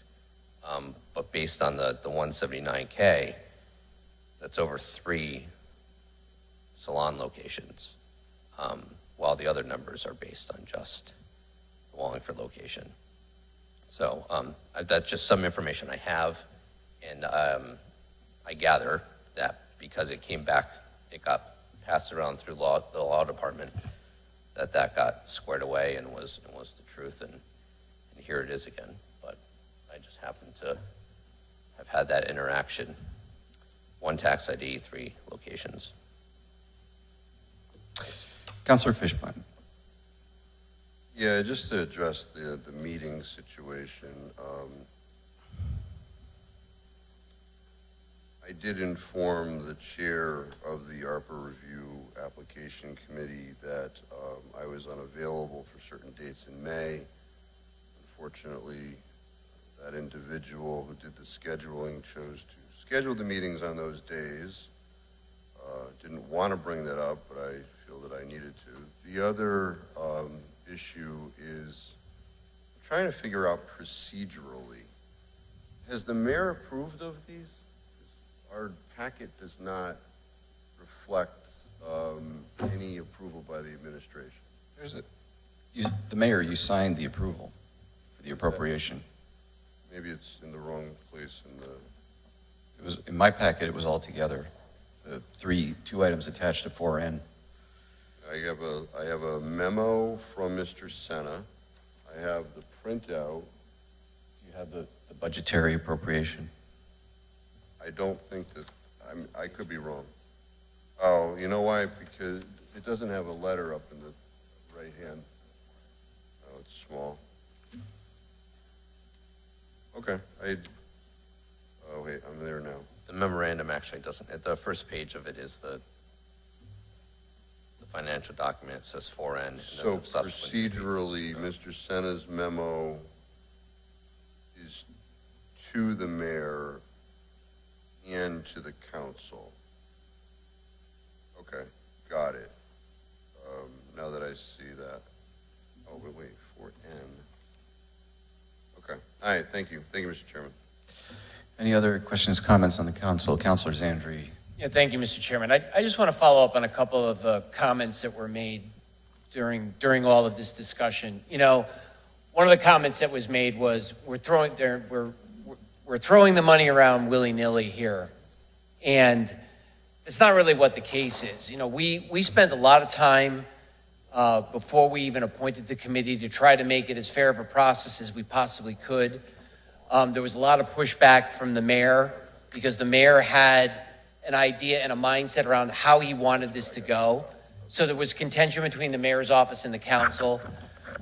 We set one of the conditions to try to move this through is we kind of allocated where the money would go to make the mayor a little bit more comfortable because he didn't want to do anything until he knew the applications that were coming in and the demand and the need that was out there. So we set 3 different buckets up. And then when we got all the applications in, we made motions here and we raised them because more applications came in than the original allocation of money. And then we went through the process with the committee, and after the process made its way and got back to us, you know, we went through the exercise of making sure that, hey, if there were people that got left out somehow, could they come back and finish their application? So, and that was tabled for a little while because they wanted to complete the process as it was set up. So the applications came in, some were not passed, those went through a re-review, and then we offered the opportunity for anybody that had an incomplete submission to come back in and complete it if they wanted to. Some people took the opportunity, others didn't. I find it interesting that the person that's got the biggest concern up here is the only one who touched this process twice. Originally, when Councilor Fishbein wanted to appoint himself, nobody up here protested about that being put on the ARPA committee. Nobody did. After the process started to go through, there were concerns. I was one of the ones who brought up the concerns, but we kind of figured we were already in the process. We weren't going to do anything about it. Then we reached a point with the ARPA committee where they basically voted to stop the work. All but 4 people voted to continue doing the work. 3 of them remained on the committee to finish the work. And here we are today. This has been reviewed by the ARPA committee, it's reviewed by us, it's reviewed by the law department, it's reviewed by the consultant. If it meets the requirements per the consultant that we've hired, and the reason that we've hired the consultant is to make sure that it does meet the requirements of ARPA, we could almost say, you know what, that's all we need to do. They said it's good and we're good to go. That's why we hired and paid the consultant. But we've set up 3 additional layers of scrutiny. And to this day, this is still an exercise of agony to try to get this stuff done and get it through. And I'm going to be happy when we sign the last check, because I feel confident enough that it's gone through enough review and enough process to make sure that it's whole in the way that it should be. Thank you, Mr. Chairman.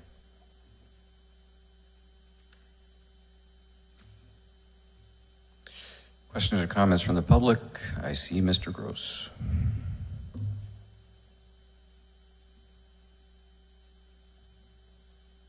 Bob Gross, Long Hill Road. I was a member of the original ARPA committee, just want to say that up front. I do have to say, because I was on that committee, that Councilor Fishbein, who I sometimes don't agree with, was a fantastic member of the commission, did his homework well. I can't say that of everybody, but Attorney Fishbein really did his work and came prepared every time he was at a meeting. to a couple of you who are saying the consultant approved it or the consultant said it's okay. They met some guidelines, but you had guidelines yourself. And some of these applications didn't meet those guidelines. You have some tonight, one that was, I'm not going to mention names, but one of them here that you're approving got $183,000 in PPP money, more than they made in their best year that they passed in from 19, 20, and 21. Okay, that's more than their net income was in their best year. You have another one on here that their net profit in 19 was a negative $6,400. Their profit in 20 was $4,800. Their profit in 21 was $9,000. So they've made, oh, no, excuse me, sorry, that was their PPP. They had a loss in 19, they had a gain in 20 of 48,000, they had a gain in 21 of 21,000. So they made money every year, and if you look at their wages were way high in 21. 21. So they were way up. You have another one on here who has an ARPA money that's also a PPP money listed, and then they also mentioned they received other funding, but they didn't put the amounts down. Yet nobody asked about it. If I was back in our day, we would have asked them for the amounts. You have the original one you were talking about tonight, and I'm telling you, they applied for it. Employee retention credits. These things are just, there was a front page of the Wall Street Journal the other day that this is just money that is just going out, that anybody who's applying is just getting, some cases, millions of dollars just for having employees. If this guy had the number of employees he had, the amount of money he could get, he can get $26,000 per employee if he can do it for 2 years. You had here, you mentioned that somebody got $170,000. I think Councilor Zandri said that. He got over $300,000 in total money forgiven. He got 2 tranches, which is allowable. Nobody's saying it's not. That was the money. The government did it. The government didn't know what was going to happen with the economy. It was helping out businesses. They got 300, I don't know if it's 330, 380, but whatever. It was a considerable sum of money. The, let's see here,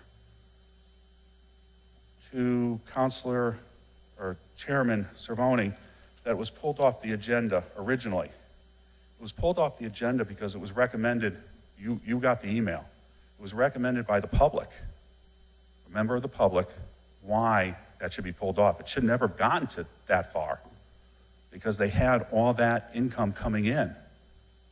And yet it was on the agenda for consent at that particular point. Nobody had questioned their $300 and something thousand PPP money.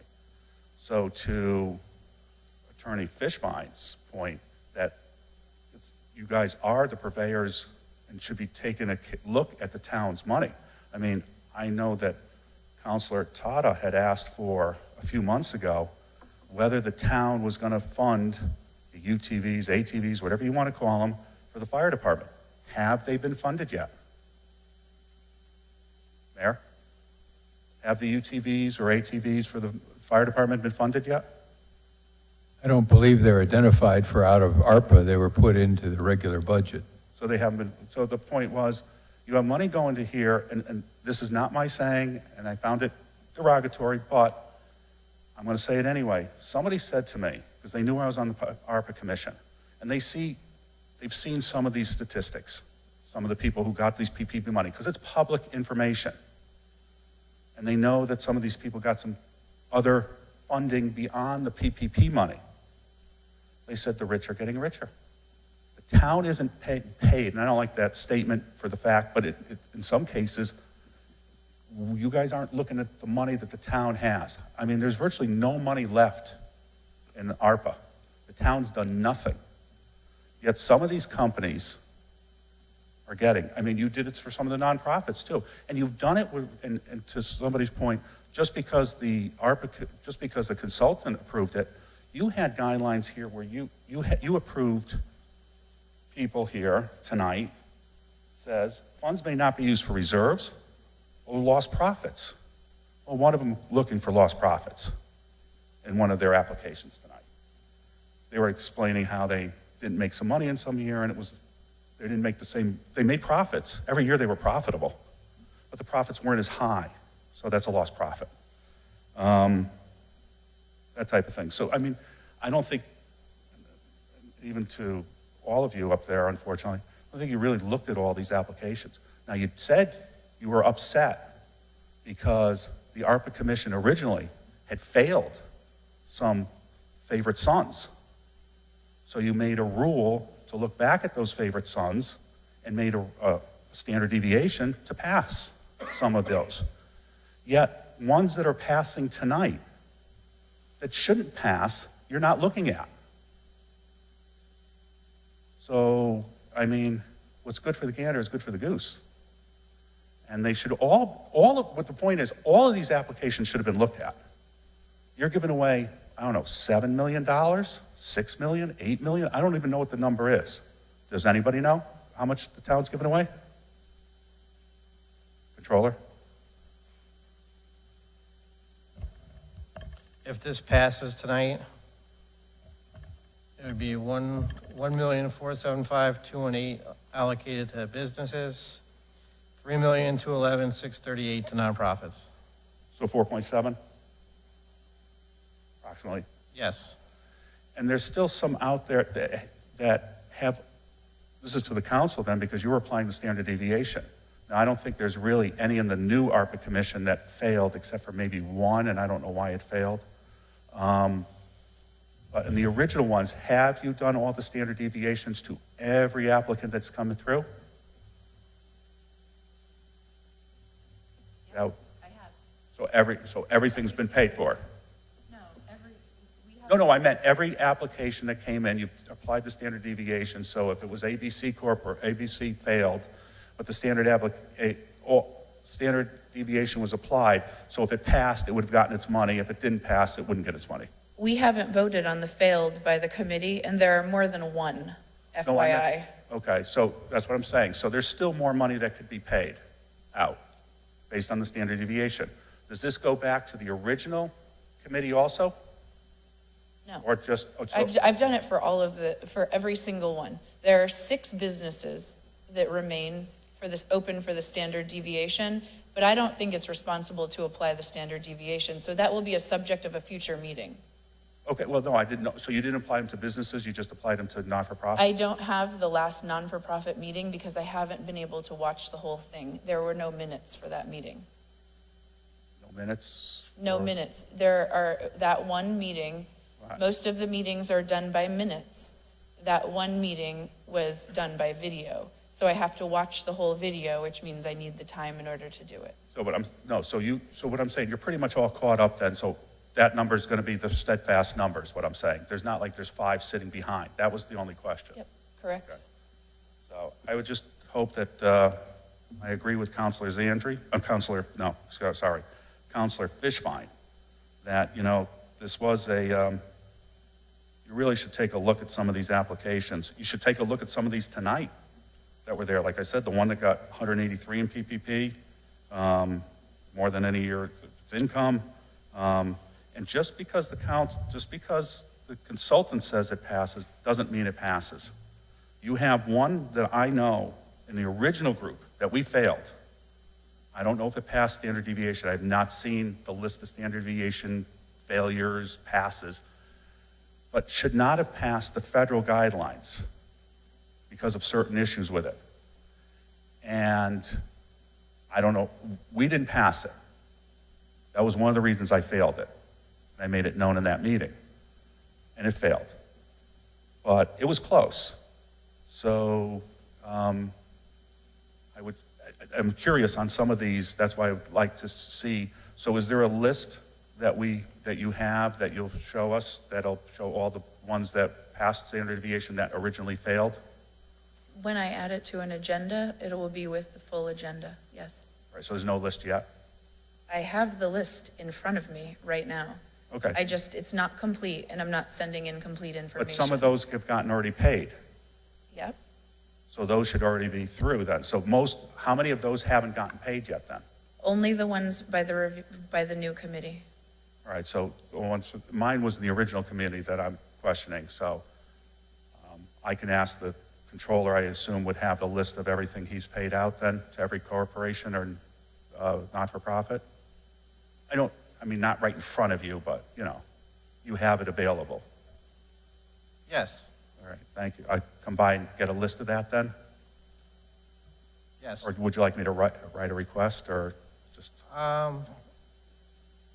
either way, it doesn't make a difference to me. Call I'll tomorrow. email it to you. Yeah, call tomorrow, I'll make a request. Okay. I'll just email you.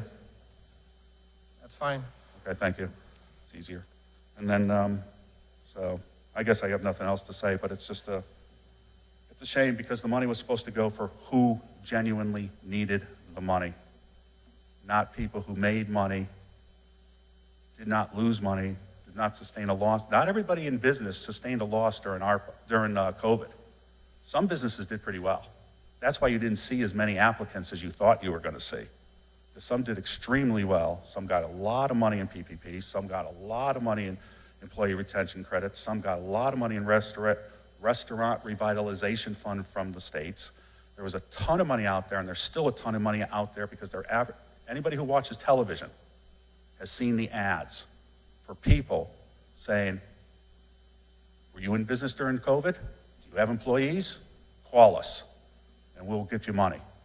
That's because there's so much money out there, and a lot of these businesses got that money, yet we're still paying them. Thank you. Anyone else?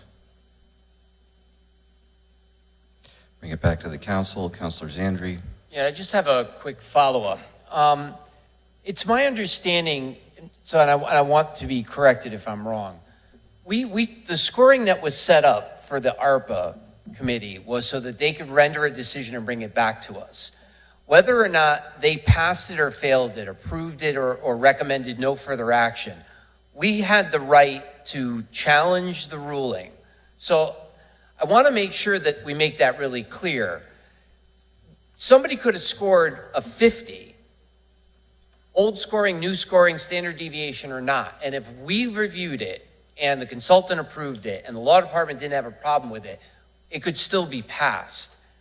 I just want to make that distinction. The scoring is important, but I want to make sure that we maintain this information. The stuff that came out of the ARPA committee was a recommendation, a score set up and a recommendation. The ultimate decision was up here, and that's what caused a lot of the problems. A lot of the problems were this idea of who is getting this last say. And I want to make that crystal clear. The scoring was meant to be able to judge where somebody fell on the scope of things, and the ultimate decision was this council up here. Thank you, Mr. Chairman. Councilor Allenson. So, it's pretty audacious that I'm continuing to be accused of collusion for my favorite businesses when I've only lived here for 12 years, and I am the creator solely of the standard deviation problem. I'll show you my curriculum from my school to show you that it was something that I had taken part in, a research project the month before, to demonstrate to me how to use this. So, it's just ridiculous because I've gotten it from other council members. I'm getting it from the commenters, and honestly, I'm not going to think about it when I go to bed tonight, but I just think it's ridiculous. So I've lived in this town for 12 years. I have not been so fortunate as to have met every business owner and nonprofit participant, owner, president, whatever, in this town. So I don't have any favorites because I don't know everybody. We have reviewed ad nauseum the ARPA standards and why others believe that we shouldn't have had the ability to review after the committee reviewed many, many, many times. And the reality is that that's the boat you're in. So you either row or get out of the boat. So I'm not really sure why we continue to review standards that people don't agree with when we have never deviated once from the standard that we set after we reviewed the first group of applications.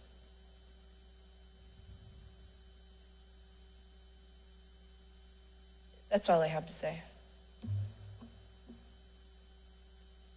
Councilor Marone. I don't think your mic is on. Mr. Chairman, I'm new here.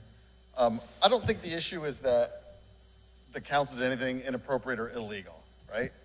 I think that we had set up the committee to put a non-political layer in between the funds and the council, because I didn't want the appearance of impropriety. So the thing that you're protesting now is the appearance, and by you, I mean specifically Councilors Zandri and Allenson.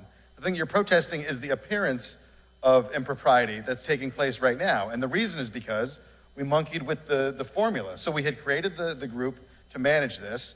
We didn't, for whatever reason, the council didn't like the decisions that they made, and then we adjusted it. And so now this is the result.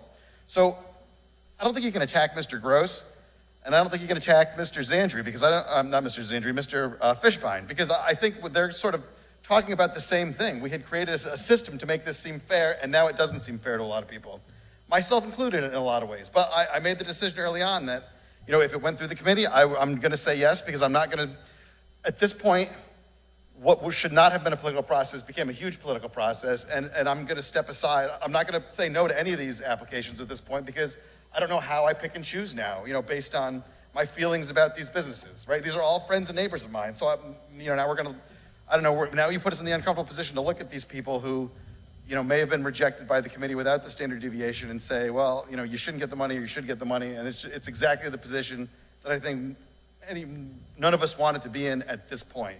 So let's not pretend like this hasn't been political, because this whole process has been one giant mess from start to finish. As soon as we started monkeying with what the committee did, this turned into a disaster. So I think, you're going to say yes, you're not going to say yes. I think at this point, I don't know what the sense in talking about it is. If you feel like people are attacking you over this, perhaps the reason is because we've injected politics into something where it shouldn't have been. Thank you, Mr. Chairman.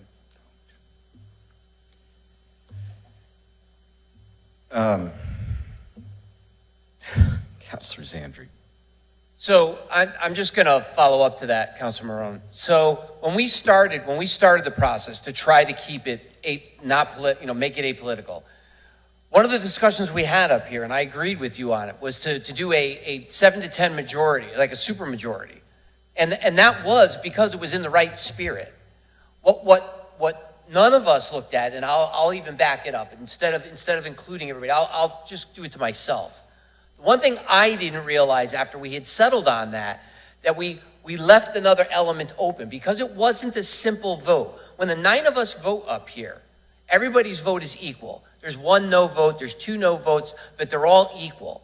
But when the scoring went in, we created a condition that made it so that people could manipulate what they're doing. They could impact the level of their vote by the way they score.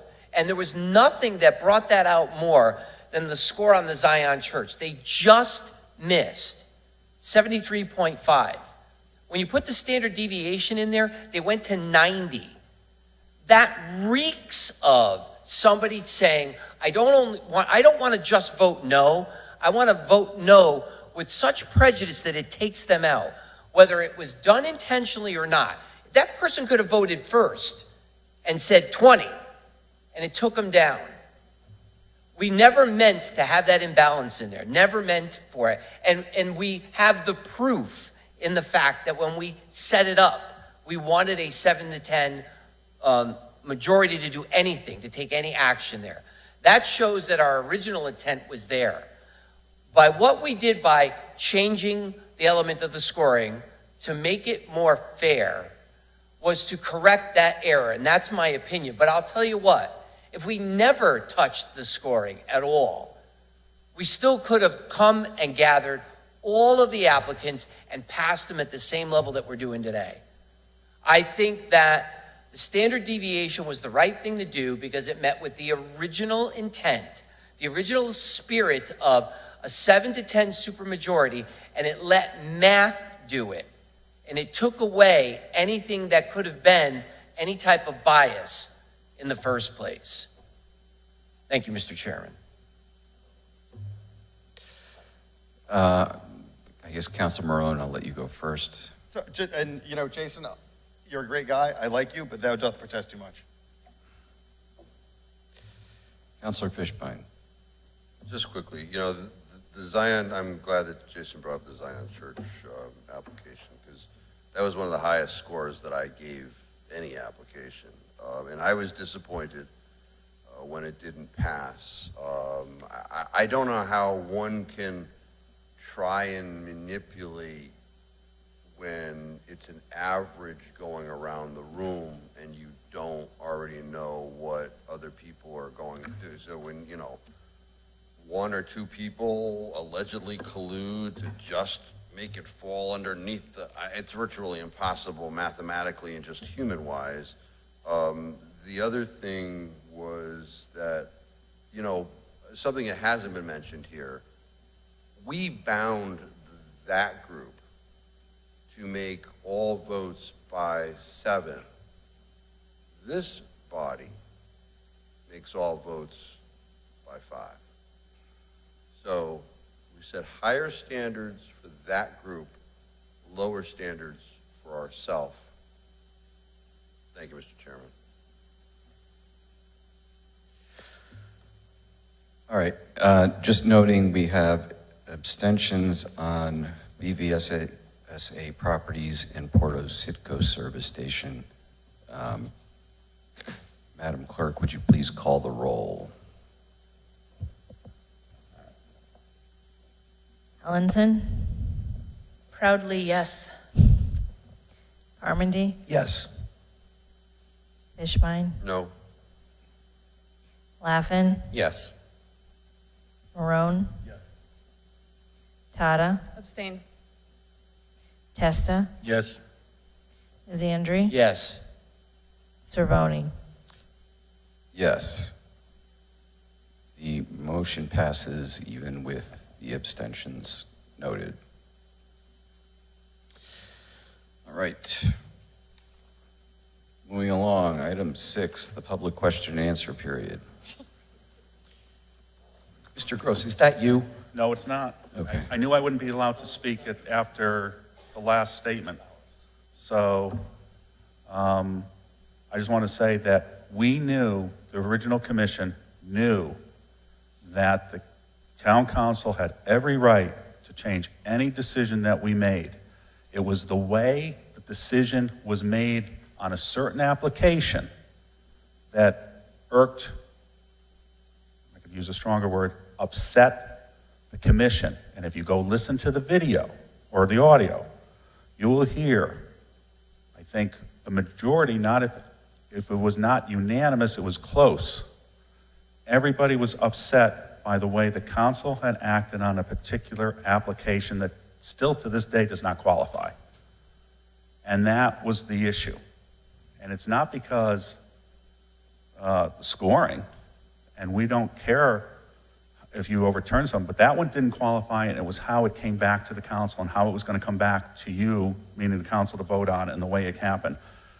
And the point I was making was, if you're going to look at a negative score, you should look at every score. You should look at the positive scores too, to see, you could say, well, that one shouldn't have passed, as some of them shouldn't have passed. Not only tonight, some of the ones in the previous shouldn't have passed also. I mean, there's always been ones that shouldn't pass, and like I mentioned, the one that doesn't even meet ARPA regulations shouldn't pass. I don't know if it did. It didn't pass with us, but there's a standard deviation out there. So those were the things. And it was on the voting, just so people are aware. When the voting came up in front of the ARPA Commission, we passed out sheets. We weren't sitting there having scores. I did a 73, he said 72, and they were all on our forehead so you could see where everybody was and you can total them all up and figure it out. What happened was, after the presentations were done and everybody spoke on it and came up with then you passed out the sheet based on what it was, based on your criteria, and it was discussed, and then the numbers, you filled it in and then passed it to somebody in the group, so nobody was seeing these, and then they totaled them up. So there was no collusion in the group saying, oh, let's get this guy because I just don't like his business. It wasn't done that way. The one that you had mentioned, Mr. Zandri, on there, Councilor Zandri, on it, that one got some negative scores, some low negative scores, because if you looked at their financials, they passed in. And remember, they weren't going for a program. Program means nothing, according to your regulations. If they could have $1 billion in the bank and if it's a program and it fit the ARPA regulations, they're qualified. They went for the other way. They needed a project. And they were doing parking lot and whatever they were doing. But if you looked at their financials, they went up by $500,000. And I think that was the number, and don't hold me to the exact number, but their financials, they went up by $500,000. Well, where's the harm to this group then during COVID if they had more money in their bank at the end of COVID in 21 than they had in 19? So some of the people because it was discussed in the thing, that was brought up. And so some of those people gave them low scores, and that would have been the reason why they qualified for a low score, because they had more money now than they did before. And I'm not going to bat to stick up for Attorney Fishbein. He can do it all himself. But the scoring, I had a low score on that one. He had a high score on that one. Some that he had a low score on, I had a higher score on them. It's how you looked at the numbers. And I just don't think that, and I'm not, again, if you're going to look at the negative ones that failed, you should have looked at the positive ones that failed and are passed, and you didn't. And that's part of the rub that I have, and I'm sure other people do too. Thank you. Anyone else? There being none. Question then if somebody else. Are you sure? I'm not sure you do. I'm sure I do. Oh, come on. I'm sure I do. Based on what happened tonight and what's happened in the past and other things, it's some point, I know I've mentioned this in years past, and it's not generated to one counselor, so don't take offense to what I'm going to say. Because I've said this for years, when is this council and the mayor's office going to have ethics training? When is it going to happen? To know, I know that some people up there work for major corporations. Most major corporations have ethics training every year. Sexual harassment training, ethics training, those types of things. I'm sure the state of Connecticut has it. I mean, these are things, yet the council seems to be none on it. And you're in a position right now. And this is, because in my opinion, there were other ethical violations, not tonight, I'm not saying tonight, on some of these other applications tonight. And if somebody wants to know, I'll tell you off camera what they were. But there's other issues, and these are things that should not have happened. It's not generated to one counselor. I want that to be known. It's not because of what happened. It's because this has been going on for a long period of time in ethics. And so I would just hope that the new administration, I see somebody's eyes, will at least make this a requirement for the council and the mayor's office. I know you can't do it to everybody because they're bargaining units and you have to do it that way, but that's something you can do here, and I think it would make things go a lot smoother, and you wouldn't have the press that you're getting now. Thank you. So I seem to remember in the course of maybe one of the charter revision discussions, imposing obligations on elected officials. And my recollection is that there's a limited ability to enforce it. So you can impose it, but, well. don't see how you can't not enforce training on elected officials. Other communities have it done, not just ethics, sexual harassment, diversity training, all these things are rolled into one, or they're rolled into a couple-day period or something of that period, that time frame. I don't remember diversity training for the council since Iris was on the council, since Mrs. Papali was on the council. And that's how many years ago? And that's a long time. And it's new counselors, because they rotate and so forth. So I would hope that it would be done. Thank you. All right, seeing no other hands, moving on to item 7. Councilor Fishbein. Your item, even though it's not noted as such on the agenda. Thank you, Mr. Chairman. So we did have a presentation, I think it was August 16 or something like that, from the Building Maintenance Committee. There was nobody here from town departments to talk about, so in response to talk about those things that we saw in the picture, so in response to that, I did submit a agenda item for tonight with the expectation of talking with Mr. Treiber, who's, I guess, the most qualified individual, since he's the only playground safety certified person in the town, is my understanding. But I note that Mr. Treiber is not here tonight, so I don't know that we can do anything at this point. So I did get a call from the mayor indicating that he started his vacation, was it today?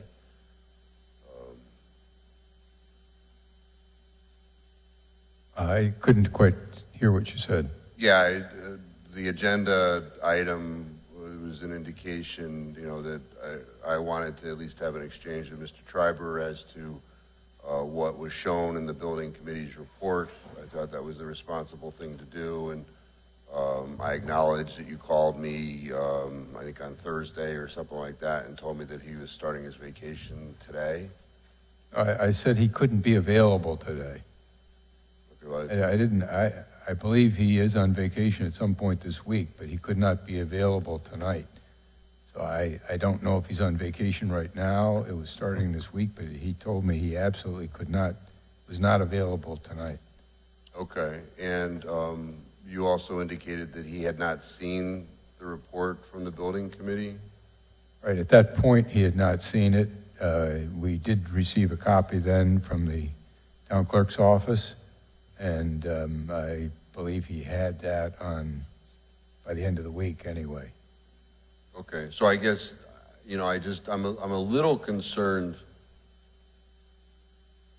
In the pictures that I saw in that were of concern to me, so I guess I'm just wondering why he, because, you're the mayor, you got your stuff going on. I know if I had seen that stuff, I probably would have said, hey, can you check this stuff out? But is there I was just a little taken aback that he didn't get it. It was 3 weeks after we viewed it. Well, I can't speak to whether he should have had it or not. I am aware that a number of those things were already fixed. As was presented, when they were presented, the chair indicated that some of them could have been fixed already.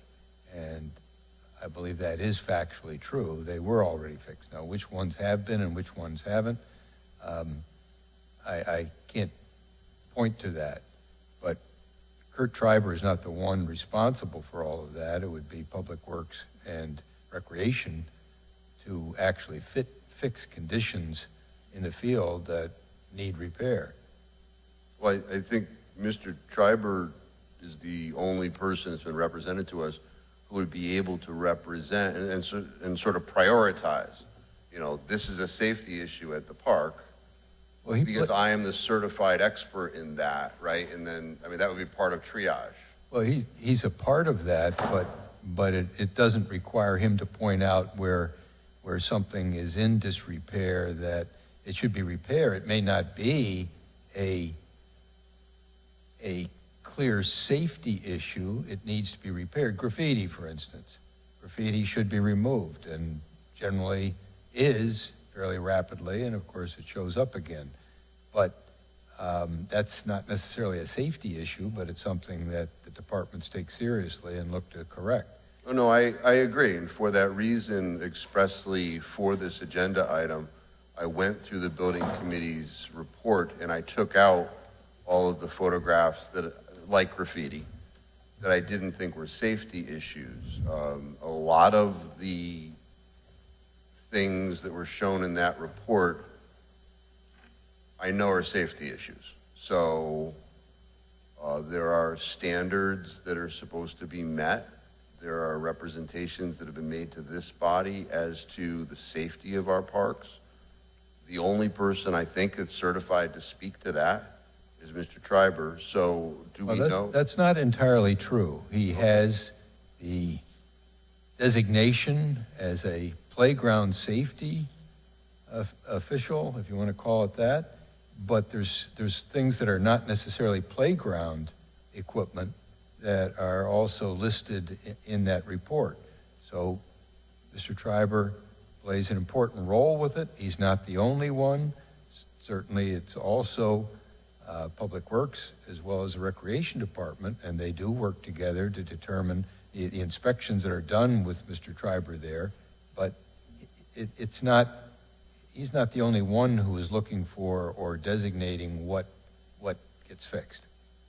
Okay, but it's my understanding that October 22nd of 2022, there was representations that Mr. Treiber had reviewed all of our parks and had found no safety issues. There was no, and it was a letter from you. We have never seen anything from Mr. Treiber to that effect.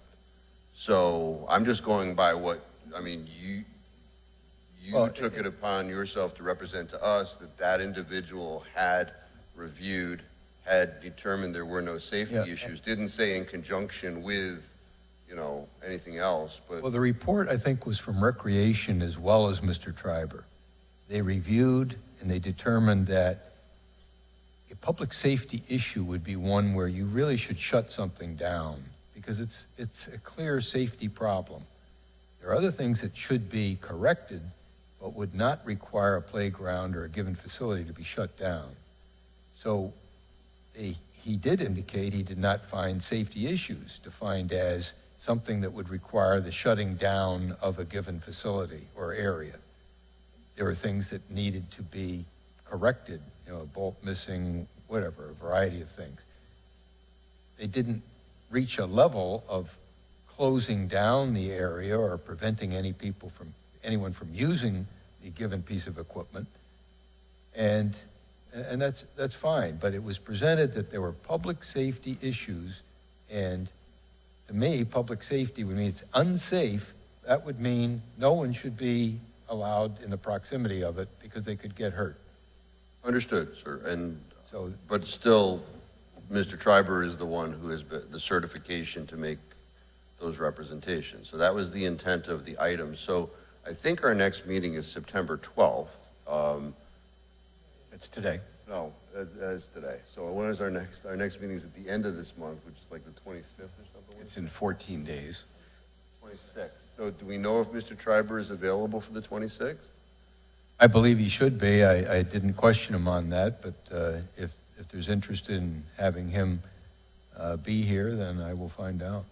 Yeah, and perhaps the fire marshal also. My understanding is that now the state has started some investigation, and perhaps he may be of assistance here as well.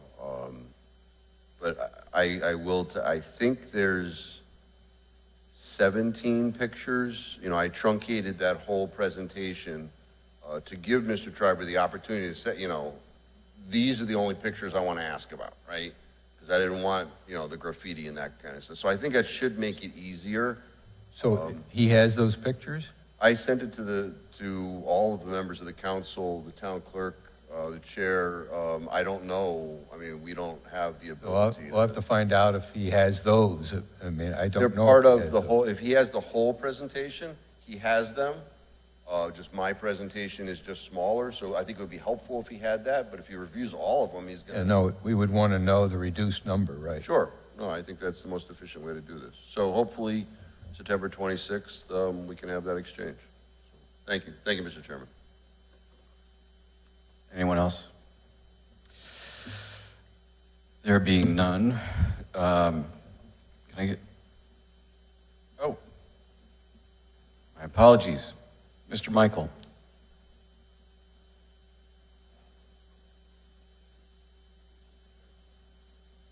Evening, Jason Michael, 81 Meadow Street.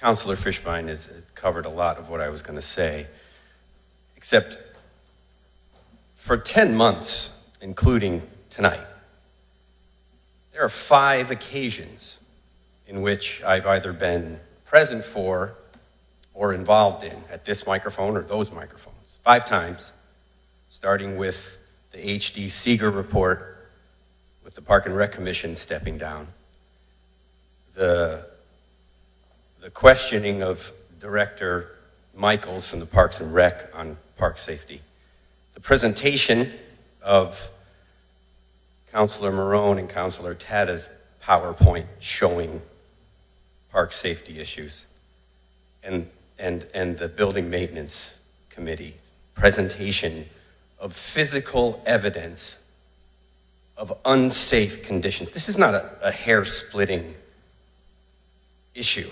And this isn't, and not one of those times has the risk manager been here. Not once. This is the person who's hired and paid to mitigate risk.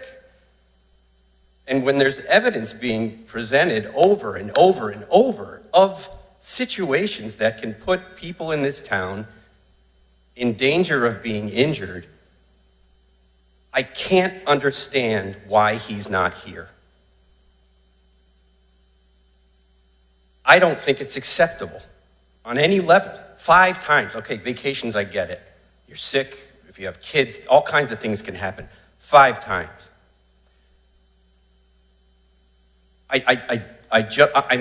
We're talking about the elephant in the room, but the elephant's absent again. Again. I don't think it's a coincidence, my thoughts. But how many times, and to say that there's no safety issues, literally one of the safety issues was Wallace Park's fall zone protections. Well, the town snapped to, and in November, they put in new fall zone protection, yet ignored the other ones, and continue to for 10 months. So to hear that there's no safety issues in the park is nonsense. Pure nonsense. You've all seen the pictures, all of you. Except maybe the risk manager. And I know the guy has a job, and I'm not trying to get anybody in trouble, but the fact that he's not here again is utterly ridiculous. And I would say, please don't ask him to be at the next one. Ask him when he's available and have a special meeting, because that puts an end to that. Are you available next Thursday? Great, we're going to have a special meeting. We'll see you there. That's just a suggestion, because there's no way to skirt around it. Thank you. Anyone else? There being none, I bring it back to the council. Councilor Laffin. Thank you. I wasn't going to say anything, but I wanted to respond a little bit. I think what's important to think about or realize, of course, over all these different issues that have come up and whatnot, is that it's Kurt or Mr. Tribal or any of the other directors or people in the administration, they're available to meet for phone calls and all these other things. I think sometimes we get caught up or focused on, it's got to be at a council meeting when the cameras are rolling and that's it or something. Now I wish Councilor Fishbein hadn't left because I really had no intent of saying anything. And now that he's here, I did not hold this for him not to be here. But a lot of everything he said probably could have been a phone call to just have the meeting in 2 weeks, right? And instead, we had to witness the phone call here instead, and then talk about one of our employees publicly. I think it was clear days ago that he could not be here, and I think at that time we should have just moved it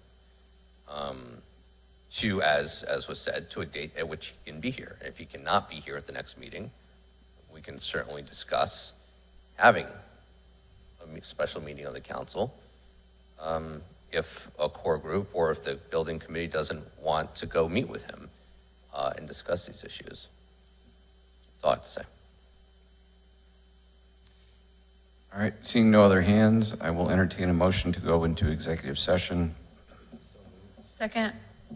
Be specific. Mr. Chairman, I move we go into executive session pursuant to Connecticut General Statutes 1-225F and Section 1-206B regarding strategy and negotiations with respect to the pending tax appeal matter of J. Gavin Properties, LLC versus Town of Wallingford. Second. Moved and seconded. Discussion on the motion. There being none, all those in favor signify by saying aye. Aye. Any opposed? Hearing none, I declare the council in executive session.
calm for his dogs because the dogs only get bottled water? Is that what? I call the meeting back to order. Can I get a motion to come out of executive session? So moved. Second. Moved and seconded. All those in favor signify by saying aye. Aye. Any opposed? Hearing none, I declare the council back in public session. Can I get a motion on number 9, please? I move we authorize the settlement in the pending tax appeal matters of J. Gavin Properties LLC versus Town of Wallingford as discussed in executive session. Second. Moved and seconded. Discussion on the motion. Seeing none, hearing none. All those in favor signify by saying aye. Aye. Any opposed? Hearing none, the motion carries. I'll entertain a motion to adjourn. So moved. Moved and seconded. All those in favor signify by saying aye. Aye. I declare the council meeting adjourned. Have a lovely evening, everyone.